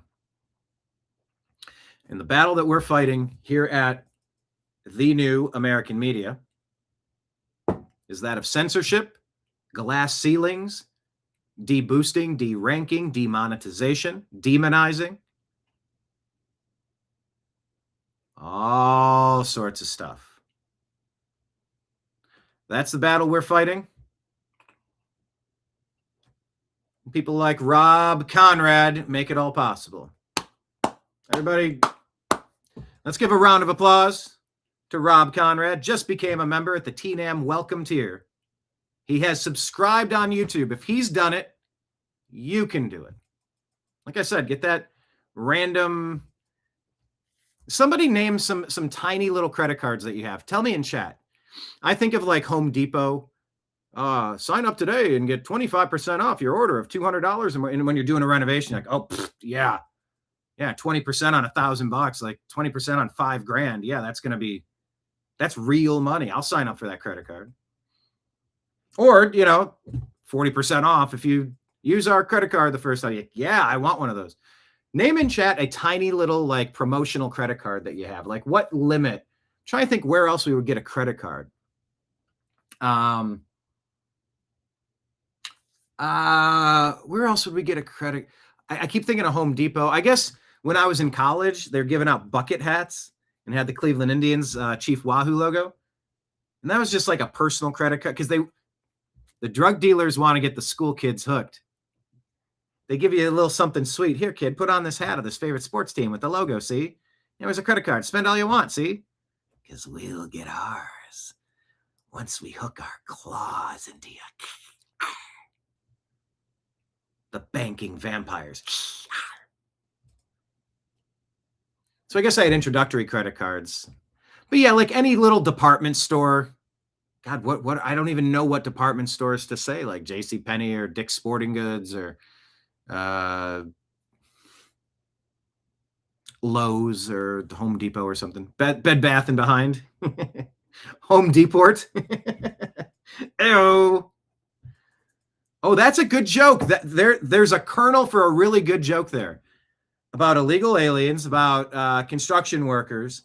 Home Depot, Home Depot. We're working really hard with the Trump administration to turn Home Depot into Home Depot. No, there's something there. There's something funny. I don't know. I don't think Bobby would be the one saying that. Maybe Trump. A lot of people say that. A Radio Shack credit card? Yeah, a Radio Shack credit. Well, like Target or Walmart. Get 20% off your order today by signing up for our Target credit card. Take that tiny little credit card, link it with YouTube, and be able to drop Rumble rant or Super Chat tips on YouTube. Become a monthly subscriber on YouTube. Do the same on Rumble, $5 a month, or you can now do Rumble chats because you got a little card attached, and it's like it's super easy. It just connects it, and it's not the worst. Banking is awful. Becoming a slave is awful, but linking up an account to support the New American Media, that's the best thing you can do. If you want to see more of something, support it. If you want to see less of something, stop giving them your money. Unsubscribe from some of these other services. Is Amazon serving you? Is Netflix serving you? Is Disney Plus serving you? Like, how many monthly subscriptions are you signed up for? You know what I mean? But Rob, thank you so much. Rob has become a member of the TNAM Welcome tier. A new subscriber to the program. Thank you so much. All right, let's keep the show going. Okay, David DeWitt says from OhioCapitalJournal.com, education experts and advocates warn on Tuesday that the recent federal student loan system's overhaul stemming from the GOP's mega tax and spending cut law will drive borrowers to private lenders and could derail their higher education plans. By the way, that's exactly what we want to do. Because now But here's the thing with the private lenders. Private lenders should have to take on the risk.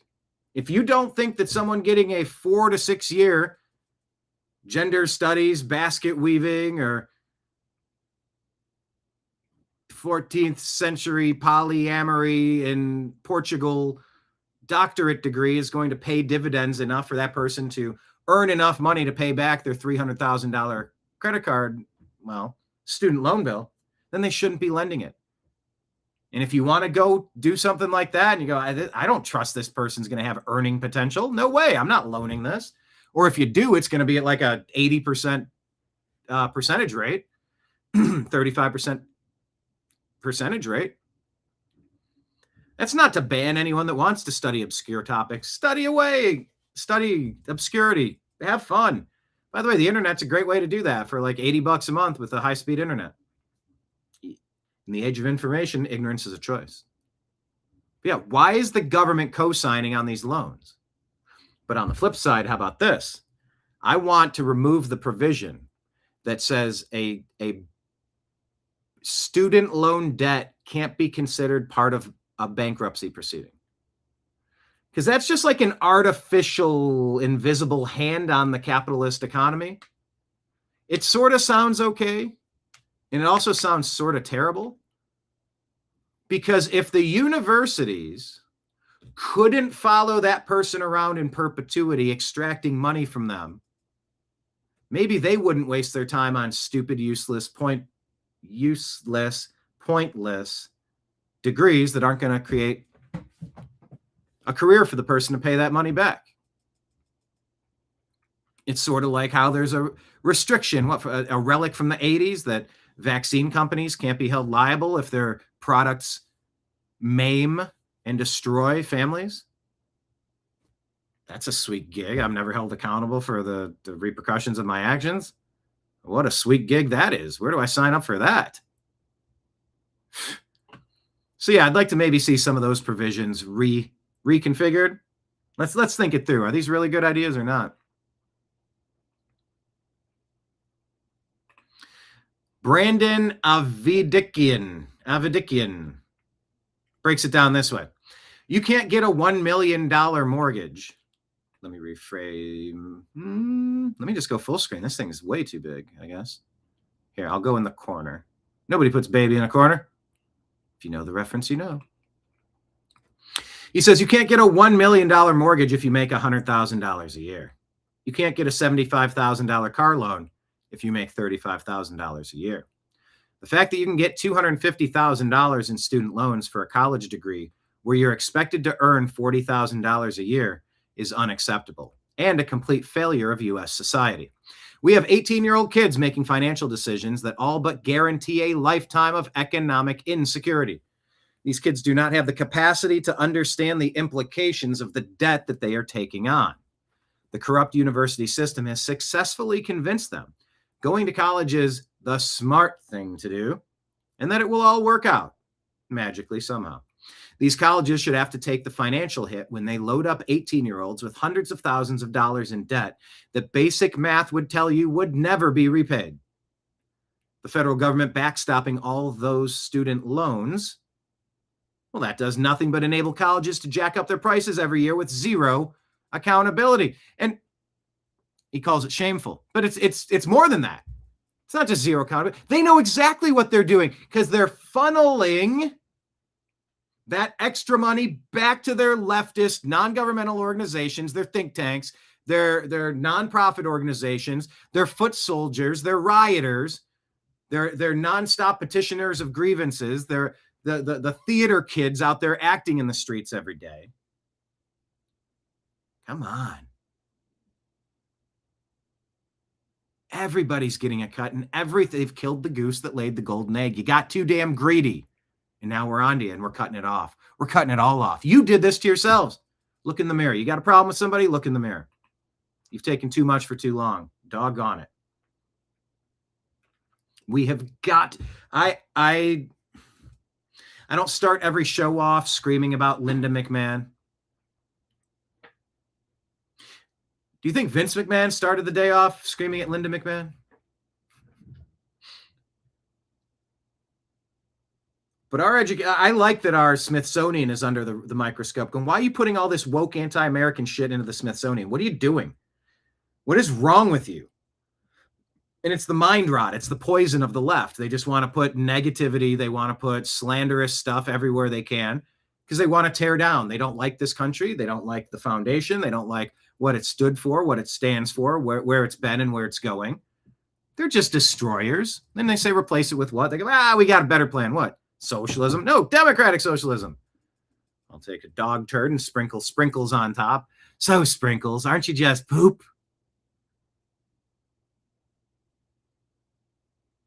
You know, you can't just sprinkle on a higher pitched voice and some hormone therapy and call a dude a lady and say, yeah, go into the locker rooms and go compete against them in sports. You can't just sprinkle something extra onto something and then claim it's radically transformed. No, it's kind of exactly the same thing.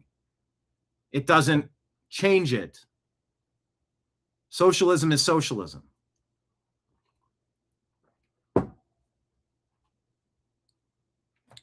See, some people would call that a weave, a wide weave. But linking that story back together with Sophie Cunningham, now that's just, put a little bit of that rock salt, finalize the dish, done. Magnifique. That's how you do it. But how you fix this country is by fixing the broken kids, and you fix the broken kids by fixing the broken schools, and you fix the broken schools by stopping the money laundering, the theft, and you stop creating radical indoctrination centers. Just teach some common sense kids some common sense stuff and stop with the radicalization. We're not going to have a country if we keep cranking out poisoned children. Wall Street Mav replies to Brandon's post there and says, our federal student loan system is allowing financially illiterate students in their early 20s to take on up to $200,000 or more in debt. And that debt cannot be discharged in bankruptcy. These degrees often have a pathway to very mediocre careers of $40,000 a year. Eyewitness News, ABC, New York, wave of student loan borrowers default after pandemic era protections lapse. Yeah, I paid my student loans for years and years and years and years and years and years. That's what you do. You pay your student loan back that you took out on you and your word. You pay it back.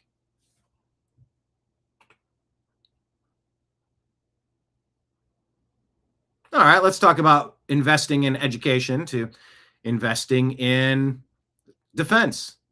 Senate Republicans put this out here, saying Senate Democrats' obstruction is emboldening our enemies and weakening America. This is Senator Katie Boyd Britt. Who is she? Where is she from? Alabama. All right, let's see what she asked. I have to think that the dysfunction of this... Because, by the way, how many times have we talked about the strategic oil reserves being depleted, leaving us vulnerable? How many times have we heard that America's munitions and artillery and just our weapons and our bullets, that we don't have enough? No, we should always have enough. And we need to make sure we take care of us here at the homeland to defend against any enemies, both foreign or domestic.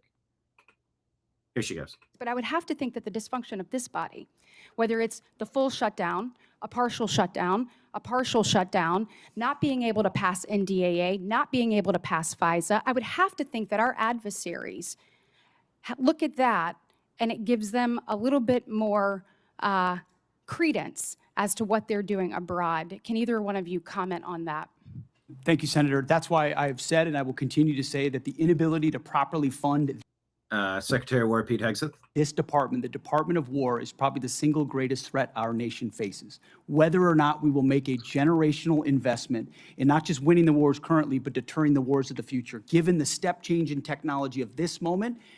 And by the way, this is robotic armies now. If you believe that October 7th happened the way that the air quote official story says that it did, that'll split the audience. If you think Tyler Robinson shot Charlie Kirk or not, that'll split the audience. But let's start from that point. We were talking paragliders. Just kind of, army here, go. You look at Ukraine, I mean, it's robot dogs, it's drones, people playing video games with like human lives. Muse did a really great, I think the song was called Killed by Drones. It's in the lyrics and it's in the video if it's not the exact name of the song, a couple albums ago. Muse is a great band to go do a deep dive on. They did like 3 or 4 back-to-back-to-back great albums in the 90s, 2000s, etc., 2010s.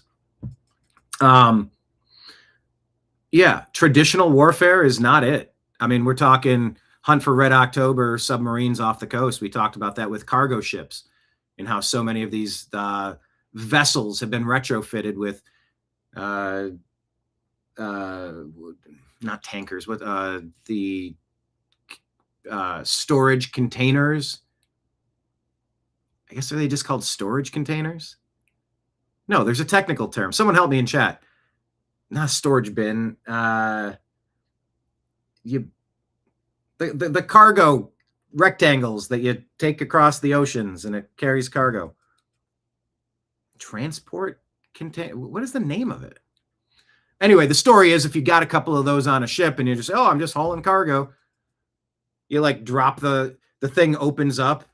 And I think that was proven. Like that was used either in Israel or Ukraine. I think it was Ukraine against Russia that they brought some of these things in and then they opened up like a transformer and it was a missile system that attacked. It was basically a Trojan horse that you brought through in a cargo container.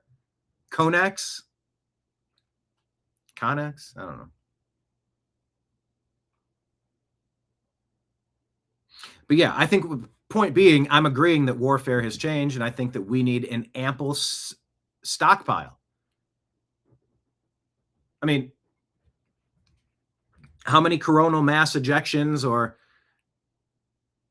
solar flares or COVID-19s or there's been a cyber attack similar to a virus. You can't see it, but trust us, it's there. And trust us, we've shut the world down. No more banking, no more scrolling. Good luck. Oh, by the way, there was a cyber attack into our water supply systems. None of the water's flowing. Or if it is, it's undrinkable. Good reason to get a bug out bag. Stay tuned. I'm going to be selling bug out bags. I will direct you to a place where I'll have bug out bags for sale. And I'm very close to figuring out how to do build your own bug out bag. Where it'll say like choose as many items from this column A for $5 a piece, column B for $10 a piece, column C $20 a piece, column D $50 a piece. Pick any one of these 50 bags or 20 bags. Some are duffel bags, some are backpacks, some are what have you.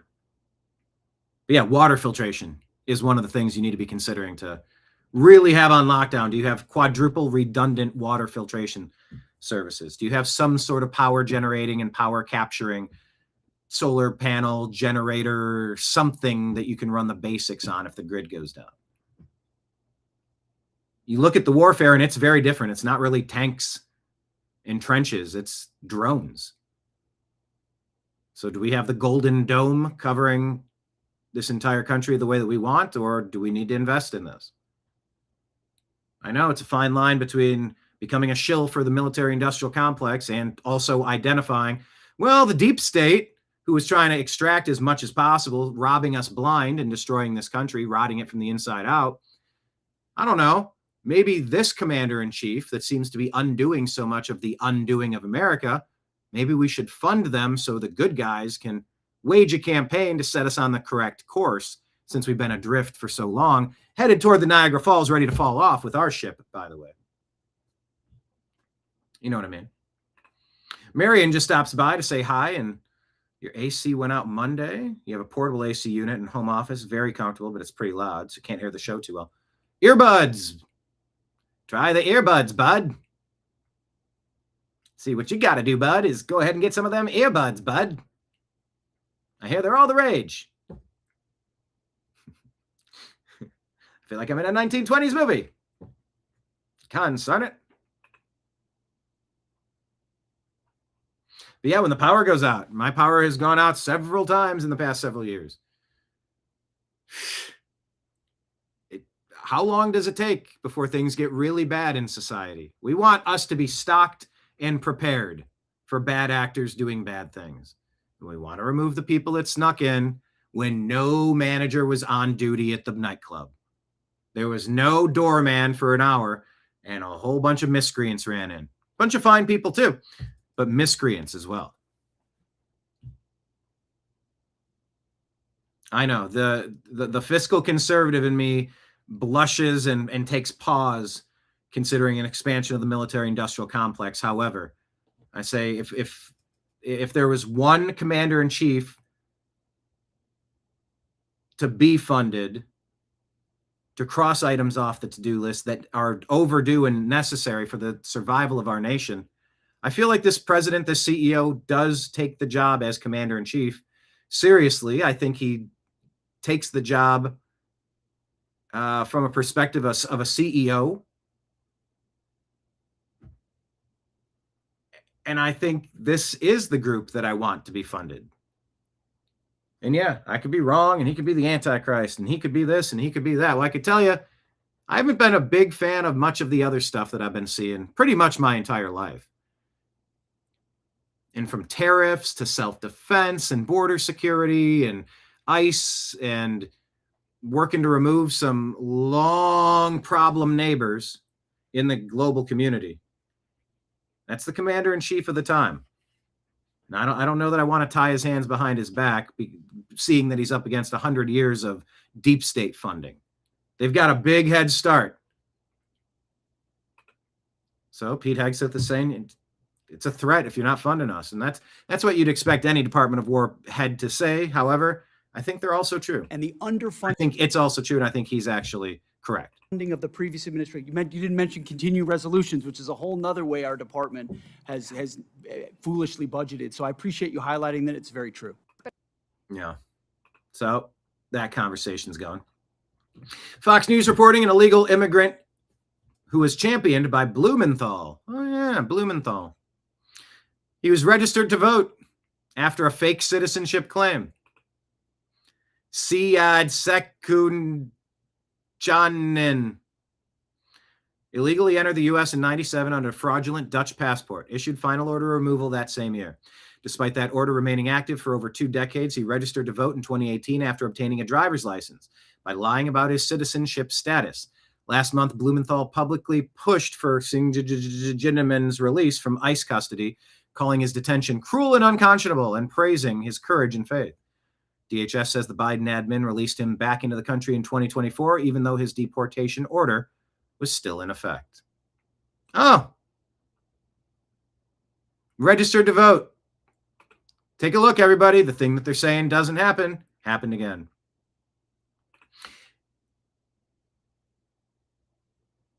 Good point, Rob Conrad, new member of the TNAM introductory tier, monthly YouTube sponsorship program. Appreciate you, Rob. He says he tossed out his wireless earbuds and went back to the wired buds. I did too. Now, here's my only problem with this. I have a device that was my phone. I mean, it still is my phone, but it doesn't function the way it used to.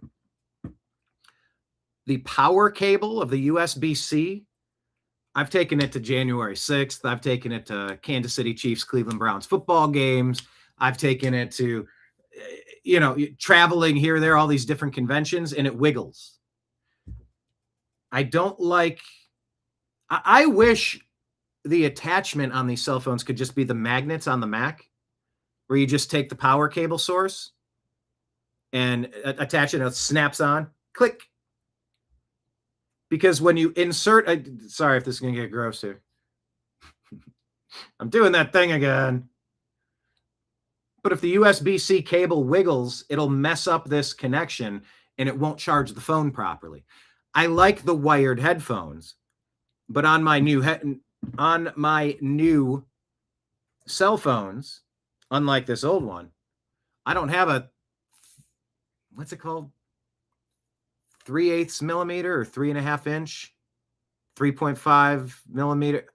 Is it 3.5 millimeter cable, the jack, the phone jack? I don't like that my new wired headphones are the USB-C jack that charges the phone, because I feel like there's a degradation that can happen there, and I do hate that. But yes, I acquired wired headbuds because I've heard a lot of bad things about the radio waves, and you're kind of cooking your brain in between two transmitters and your phone, and it's just a triangle of, why are we risking this? But one of the reasons is because you don't want to damage the charging port. 3.5 millimeter jack. Is that what I was saying? I think I said, did I say 3.5 millimeter? I think I eventually said that after stumbling and stammering a little bit. Yeah, Mark, dodging a potential brain tumor. I mean, you used to get vertigo while wearing those things, or just in general?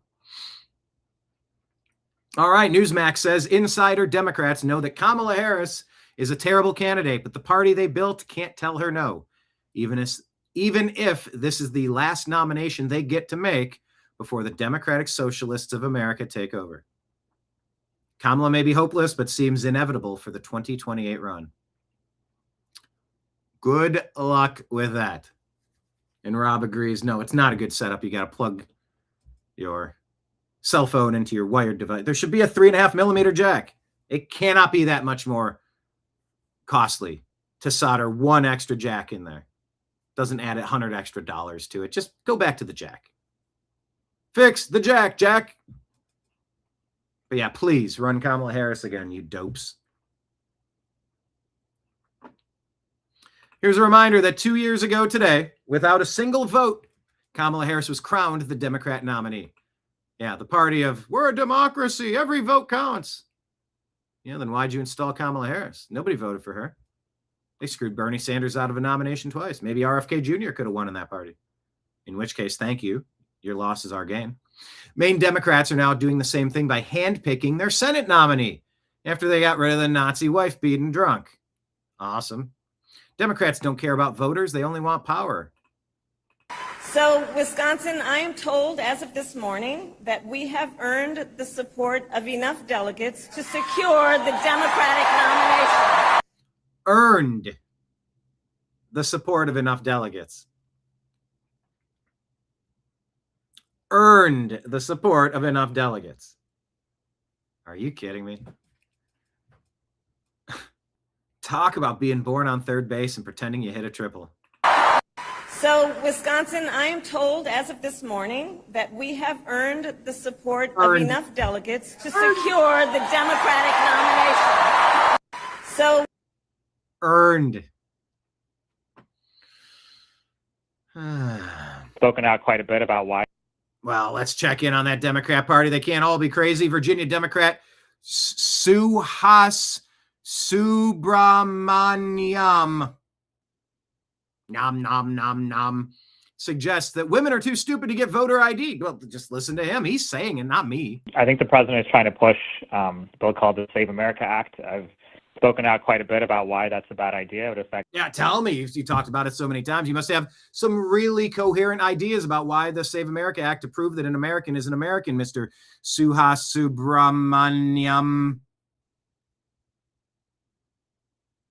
Give me all those great reasons why that's a bad idea, Suhas Subramaniam. Oh, I pressed pause. Here we go. A bit about why that's a bad idea. It would affect or disenfranchise millions of people. It will disenfranchise millions of people. What does that mean? You can't go to the concert without a concert ticket? I don't give a shit that if it what do you say? Disenfranchises. Well, if you require a ticket for the Super Bowl or for a World Cup event at this 80,000 person stadium, it's disenfranchising millions that can't go. Right. Americans who, including any woman who has ever gotten married and changed their name. Including Americans and any woman who's changed their name. Who better to hear about American values and where things are upside down than Suhas Subramaniam, from Virginia's 10th district. If you're a woman and you got married, aren't you going to be disenfranchised because you can't prove you're a citizen? How in the world could you ever obtain a copy of your documentation other than the fact that to get married, you have to obtain a copy of your documentation, and with your name change, you update that documentation, and that's the documentation. You literally just did it by getting married. What, you can't keep track of that one box where you keep your Social Security information, your birth certificate, your passport? I don't know if Suhas Subramanyam has a thing where he thinks women are second-class citizens or something. They're just dummies, he thinks. Because of that, half of Americans don't have passports. So if half of Americans don't have passports. Married and changed their name because of that, half of Americans don't have passports. So half of Americans don't have passports. Because of that, half of Americans don't have passports. So didn't he say that weird? Half of Americans don't have passports. Because of that, half of Americans don't have passports. So if you don't have a passport, it will affect you. Even if you do have a passport, if you're a woman who changed your name, you have to go find your birth certificate and authenticate your name. Okay, so if you want to vote, you authenticate that you exist. One and done. You do it once and you signed up. You're good. Can't come into the concert. Can't come into the World Cup event without a ticket. Get a ticket. Yeah, but it's hard. I gotta call the county clerk or something, and they gotta mail me a thing, and I gotta pay $7 for it. I gotta get a passport, and it's gonna be $130 for.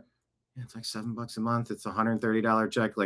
Yeah, it's one of the random costs of doing business in the world. You sometimes have to prove who you are, or if you're not a member of society, don't vote. I don't care. Why would I care if you're voting? If you're not on your game enough to prove that you're eligible, what do I care if you vote or if you don't? If you can't even prove that you're eligible, if you're not even going to send me a resume, why would I consider you for the position? How do I know you're eligible? How do I check your criteria? You don't just let anybody vote. Are you out of your mind? Democrats are out of their minds.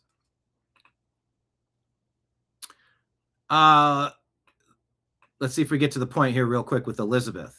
Waffle? Yeah. It says here that you've donated $150,000 in the last 5 years to various campaigns, and that you've made nearly 15,000 donations. I doubt it. You want to see it? 15,000, yeah. 15,000 separate donations on the computer. Did you make 15,000 donations in 5 years? $150,000? 150? Hell no. I don't have that kind of money. Do you have internet? Sometimes. Sometimes? Yeah. Do you have a computer? No. No? So how could you make all these donations? I don't know. Are these all mine? Yes, this is. Now, there's 900 pages. I ran out of paper to print it on. Your board chairman said ActBlue accepted up to 38 million contributions in 2024 that had the signs of foreign origin. How much fraud is too much fraud? Jim Jordan, how much fraud is too much fraud? ActBlue, go after the funding mechanisms of the cheaters.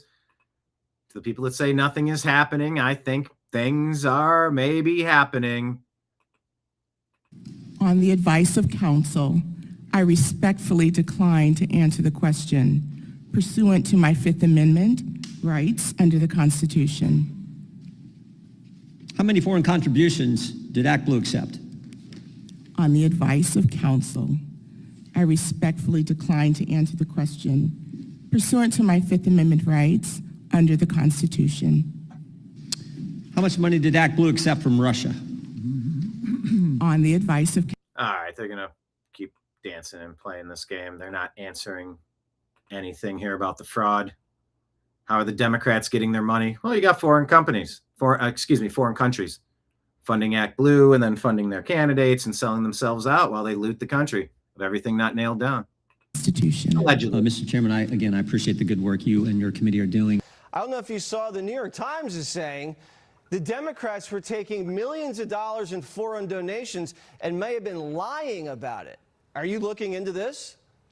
I can tell you that that is a priority of this administration and this Department of Justice, and it's something that a lot of people have been very worried about for a very long time, and you should rest assured that it includes the Department of Justice and it includes me.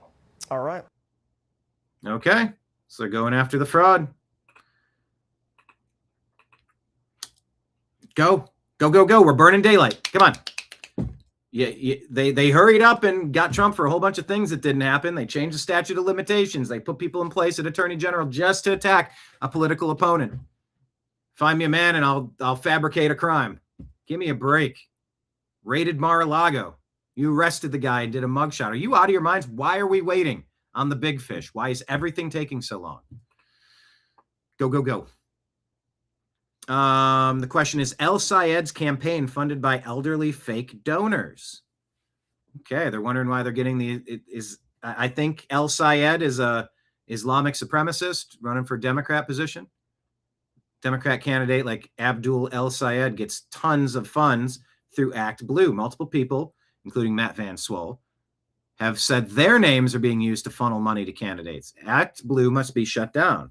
They were recently even implicated in a scandal for allowing rampant foreign donations. All right. 4 Republicans voted yay on the anti-Trump war powers resolution. Brian Fitzpatrick, Pennsylvania; Warren Davidson, Ohio; Tom Barrett, Michigan; Thomas Massey, Kentucky. Voted yay on the anti-Trump war powers resolution. 214-208, House passes another Iran war powers resolution in a rebuke of President Trump and the renewed war. 4 Republicans voted against it. Let's see. Fox News, several House Republicans broke ranks with Trump and voted alongside Democrats passing a war powers resolution, rebuking the president's military campaign in Iran. Representatives Warren Davidson, Thomas Massey, Brian Fitzpatrick, and Tom Barnett all crossed party lines, the same group that backed a similar resolution in June. The vote was forced using a privileged resolution mechanism that bypasses House leadership entirely. The measure is largely symbolic and won't reach Trump's desk, but it underscores a growing rift within the Republican conference over congressional authority and the scope of the Iran conflict. Several GOP members have complained that the White House hasn't given Congress enough visibility into military operations.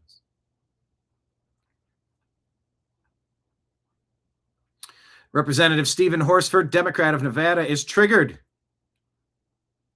because we're trying to figure out how foreign actors are donating to the money launderers and nonprofits and non-governmental organizations. You are. Oh, hold on. The bill requires that nonprofits will track every contribution and be required to ask you what nationality you are. Good. What I don't understand is how my colleagues are afraid to fund the IRS, but now you want the IRS to identify and track the nationality of every person to ever donate to a charity. Yeah, I'm fine with that. Kenneth asks, does a Smurf act blue? What kind of race or nationality is a Smurf, by the way?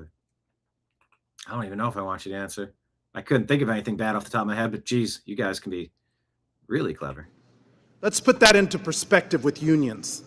The bill is so broad that even unions... You mean that the bill is so broad that unions might have to face scrutiny if foreign actors are infiltrating and commandeering an American corporation's union? Okay, maybe we should look into that. Dues would count under this bill. You're damn right union dues count under that bill. And I believe it's been ruled that it's unconstitutional for unions to forcibly take money out of your dues each month and fund 98% of the time deep state Democrat causes that 60-70% of the workers there don't believe in. I don't know what percentage. I made that one up completely. But I'm just assuming that on average, if you pick 100 people, 6 of 7 of them are going to be Republican leaning, or common sense leaning rather, or anti-Democrat. So a union is now going to be required to track every single member and group every member by nationality under your bill. A union's job is to advocate for all of its workers, not surveil them. Yet this bill would require every union, every food pantry, to create hidden lists of nationalities for the government to have on them. I dare you to come to Nevada and to tell union workers that I represent that the government is now requiring a list to track you. Okay. Labor unions wouldn't want to hear that, I guess. Interesting. Do they protesteth too much? Here's Democrat Rep. Brandon Boyle on Trump accounts that invest in the financial future of American children. What is a Trump account supposed to really do for the average American family? You mean instead of falsely do? Why would you say really do? Not much. I mean, especially because the absurdly named Trump account is basically a deferred. Absurdly named. It's Obamacare because Obama did it. Retirement account for people who are born today. It's not necessarily a bad idea. There you go. It's not necessarily a bad idea, but how dare he name it the Trump account? I got Trump derangement syndrome. I can't get over the method with which this came about, with the name that it has and the fact that he came up with it. And although it's not necessarily a bad idea, I'm against it because I just have Trump derangement syndrome. Trump came up with it and it's named a Trump account, like Obamacare, because Obama came up with that. Sorry, I'm just kidding. The insurance companies, the health insurance companies came up with Obamacare. But it does absolutely nothing to help people in the short term or frankly, even over the next several decades. Okay. So something that would help people several decades out because you've corrected something, a trajectory that was off. And now you go, all right, if you stay on this path, you're gonna be somewhere in a couple decades. That's the whole point of investing. A game plan, a strategy, a direction, and staying the course. And this guy's like, it's not necessarily a bad thing, but it's not going to help people like right now. Okay, so then there's other things for right now. But this for down the road is a good idea. Just say that. They can't say that. They can't give the guy an ounce of, yeah, all right, that's pretty cool. Yeah, I could see some positives moving forward for that. However, we got to do some stuff here, and this is why I have this other idea. If you don't have an idea, what are you even yapping about, bud? Come on, bud. Where are your earbuds, bud? Fox News Politics says an Obama Presidential Center plumbing subcontractor has now suspended operations and laid off 25 workers amid an almost $4 million payment dispute. Owner Mike Owen said that the breaking point came when a recent payment failed to arrive, forcing his company to abandon half a dozen other jobs and file a $1.72 million lien against the center. It was just the final death blow to the company, Owen told Fox News Digital.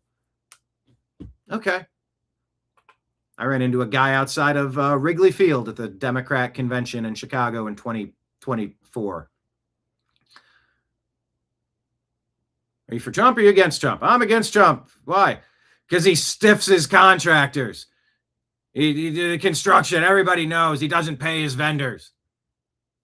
And it's like when you've done 1,000 deals and you've had some vendors that don't come through with what they come through with. Yeah, you can have disputes with vendors. I just remember how specific this guy was. Just he ran with that talking point for whatever reason. And look at the Obama. Look, I said to Mike Owen, he said he's the owner of, whatever the name of this plumbing subcontractor company. He said, I want, $4 million with a payment dispute. And I said, look, bud, you didn't build that. And then he responded, hey, Jagoff.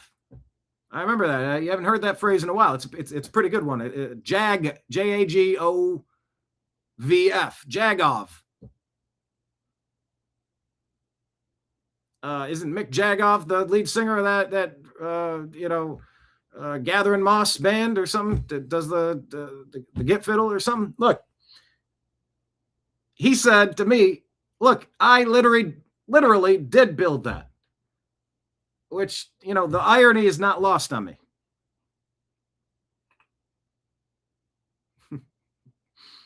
I said, look, you remember in Living Color back in the day? Homie don't play that? Well, Obama don't pay that. Obama don't pay that. You got that, Jack?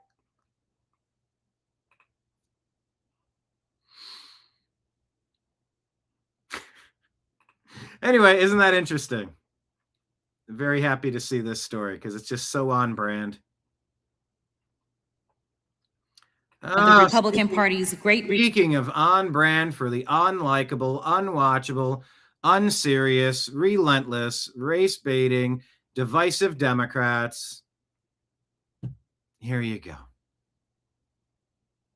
Is she done yet? Jasmine Crockett on her way out. How did she ever get in? We're back again for another edition of the Republican Party's Great Replacement Theory Therapy Session. Yeah, she doesn't know what she's reading. She doesn't get what's going on. Yeah, the left used to really hammer like, oh, are you pushing a great replacement theory? You must be a Nazi or something. You go, what? You're importing tens of millions of non-American citizens. You're literally replacing them with H-1B visas. You're replacing them working on the farms. Yes, Americans are capable of working jobs if they're paid the going rate for the labor. Democrats still think they have a winning issue by laughing at the concept of, can you believe someone would think that there's a great replacement theory to fundamentally transform the United States of America? Joe Biden was out there saying, America is not going to be a majority, European descent nation anymore. And he said, that's a good thing. That's a good thing. He said it right there with that gargoyle Mayorkas right next to him. They literally told you it's replacement theory and that the demographics of America will, by 2050 will not be white. And that's a good thing. Because as a Marxist, I see everything through oppressed and oppressor. And, I've aimed my arrow at the whites, at the Europeans, at the colonists, colonizers. I told them, you didn't build that. It was the human sacrificing, warmongering, slave holding, indigenous peoples. Some who came down from the Bering Land straight from Asia, some who came up from Central and South America, they built America. Europeans, you didn't build that. So, look, 40 million across the border. We're gonna do our thing. That's the way we grow the Democrat Party. We need more foot soldiers. Everything's about grievance. So if there's more people, they said if I had a son, he'd look like Trayvon. And if I had a voter base, in America, kind of pre-positioned at all the biggest city centers, so you can take over the whole state if you just deliver enough ballots. Look, if I had a son, it would look like Trayvon, and if I had a future of the Democrat Party, the more they look like me, the more we can pander to them and conquer this place already. She uses this great replacement theory as if it's not the Democrat playbook for all to see for decades. But no, we're crazy for identifying it. Maybe it bugs them so much because it's so effective to call it out publicly. And people go, oh, is that why are we flooding Silicon Valley with Pakistanis and Indians on H-1B visas instead of hiring Americans? Didn't we have people that graduated from Stanford? And it's right up there on the Pacific Northwest. Like, why can't we don't have American students that can work these tech jobs? Why are we replacing American workers with foreign non-citizen workers? Oh, but Jasmine Crockett, if you believe that there's replacement theory, you must be a certain kind of stupid, We're back again for another edition of the Republican Party's Great Replacement Theory Therapy Session, where all the white men of the House Judiciary Committee lecture Americans on the importance of mass deportations so that they preserve their so-called American values. Na na na na na na na na. Hey hey hey. See you, Jasmine.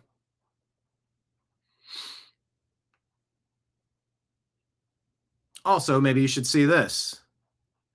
This is our video yesterday detailing how thousands of illegals have ended up on New Jersey voter rolls and hundreds voted and much more is suspected. Check out yesterday's TNAM Daily Show with Brian Engelman. And by the way, this is last call. My shift is wrapping up here as we head into the final stretch. So please consider becoming a YouTube subscriber, Rumble supporter, subscriber, and a Patreon subscriber, like Rob just did today. Thank you, Rob. And that's how easy it is. You just sign up and it makes a huge difference. 10 of you doing something is super important. 1 of you doing something leads to 2, leads to 4, leads to 8, it grows like that. Every day, just take baby steps forward. And today we took one. We're asking you to consider doing that again, because I will slide you your tab for today's show. It's $0 and free cents, but there's a tip jar there. You can do Rumble Rant tips, Super Chat tips, Venmo, Cash App, or PayPal. All right, the number one story that we talked to you about, Senator Rand Paul. He says, my committee has painstakingly combed through millions of documents related to the government's responses to COVID. Our investigation reveals that Anthony Fauci destroyed government records and recommended that other members of government delete emails and then delete them from their deleted files. Dr. Fauci and his virologist allies privately believed that the pandemic may have come from a lab leak, but publicly argued that it was implausible. They conspired to condemn and demean anyone who argued that the pandemic could have leaked or been intentionally released from the Wuhan lab, and never, ever accepted responsibility for the terrible decision to fund this dangerous research in China. Thank you, Dr. Rand Paul. And for the love of God, can we please get indictments? Can we please get indictments? Senator Rand Paul has dropped this. This is in the reading room, the case file COVID cover-up. The full transcript is live now on my website, paul.senate.gov. Go to the reading room, the case file and COVID cover-up. Senator Rand Paul says Dr. Ralph Barrick sat for a transcribed interview with HSGAC staff. He's the scientist who designed the furin cleavage site work for the diffuse proposal. Today, I'm releasing the full transcript, and he explains what he admitted. This is a thread on DARPA's preempt solicitation, which asked researchers to learn what makes a virus jump species down to the nucleotide level. Barrick said there's only one honest answer. That's a gain-of-function experiment. There's no other way around it. No other way to think about it. 3, on diffuse, the proposal he submitted with EcoHealth Alliance's Peter Daszak and Zhengli Shi of the Wuhan Institute of Virology, WIV, Barrick confirmed the step of inserting a furin cleavage site into a viral backbone would be done by him, directly admitting that part would be done by me. Knowingly and intentionally. The furin cleavage site is the exact feature of SARS-CoV-2 that first drew lab origin scrutiny. Here's the part that should worry every scientist who called lab origin a conspiracy theory. The proximal origin paper argued that COVID wasn't engineered because the virus doesn't grip human cells in the ideal way that an engineer would design it to. Barrick had already run an experiment as far back as 2010 and 11, showing that assumption was wrong. A virus that grips too efficiently gets stuck and spreads worse. A knowledgeable designer would deliberately avoid the ideal grip, meaning the very thing proximal origin called proof of nature is something an expert engineer might purposely choose. Barrick said he reported the experiment to the NIH, then he destroyed the materials. Barrick was on the February 1, 2020 call with Fauci, Francis Collins, Jeremy Farrar, and the proximal origin authors. But he's not on the invitation list, nor could he recall who invited him. I couldn't find how I knew about the meeting. 2 participants on that call told my committee, says Senator Rand Paul, they didn't even know Barrick was there. Barrick gave contradictory accounts of whether he spoke, first saying he stayed silent, then saying he introduced himself and was surprised that they didn't know I was there. Barrick served for over a decade as a paid member of the ODNI-backed Biological Sciences Experts Group, BSEG, and confirmed that his taxpayer-funded work for BSEG included a mouse model that was used in risky research at the Wuhan International Wuhan WIV, Wuhan Virology. There you go, Wuhan Institute of Virology. There we go. On the money trail, in 2015, Daszak sent a marked urgent.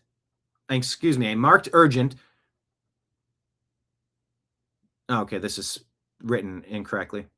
On the money trail in 2015, Daszak sent a marked urgent message, I believe he intended to say, asking Barrick and Xi to acknowledge U.S. aid and NIAID funding on a WIV paper. U.S. aid! Is there anything they can't destroy? He acknowledged that only 90% of the research associated with the 2015 paper was completed before the 2014 gain-of-function pause.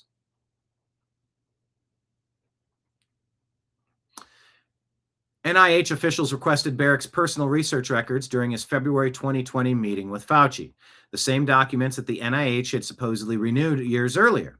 During that meeting, by Barrick's account, they requested these documents again because the NIH didn't know where the documents were.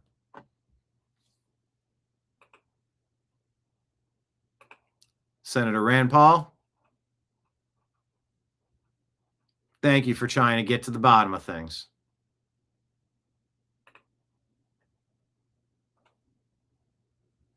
I appreciate that. It's time for indictments, please.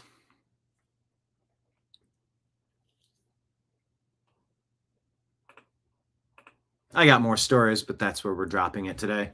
Just like how Kenneth dropped a big super elbow off the top ropes, delivering a $10 super chat on YouTube.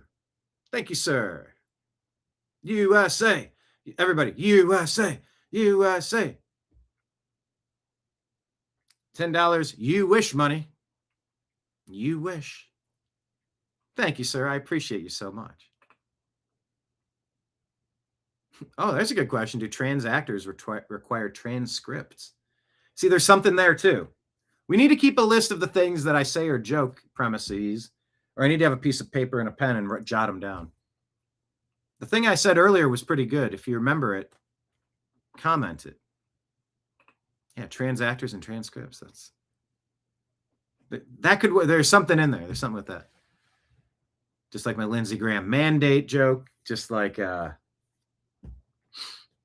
just a phrase in a person when it works. It's like, okay, that could be built out into something. But the way we build out is through your support. Thank you, everybody. Thank you for being here today. We'll be back tomorrow at noon Eastern time covering the stuff in the news. But please follow us on Instagram, The New American Media. And you know what? Share our Instagram page with a couple of your smart friends and go, hey, how about that? Can you share? Go to Instagram at The New American Media. Share this page link and text 10 smart people and go, hey, my buddy's trying to get 29 people to follow him so we can live stream the show to this platform. Can you please drop him a quick follow? Put that out on X, put that out in Facebook Messenger, text it to a couple friends. I want to hit that mark and share this show live and be live on Instagram. It really is. It's like the Geico guy. You're reaching for the money, but he keeps pulling it away. It's at the end of like a fishing rod and reel. But yeah, please share the show and go to Spotify and Apple and hit the podcast. We still go under the name The Agree to Disagree Show. We just dump all of our content there. So please subscribe and get those show views in over there as well. Whew. Lots going on. And I got 100 other stories I could cover on our X account, but we'll get to them at another time. So for now, signing out on behalf of all of you out there in the TNAM universe, such as Mark, who's taking his nap, who's been up since 3 a.m. I appreciate you. I love you. And we'll talk to you again soon. Take care, everybody. Peace.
your guide to the truth. TheNewAmericanMedia.com.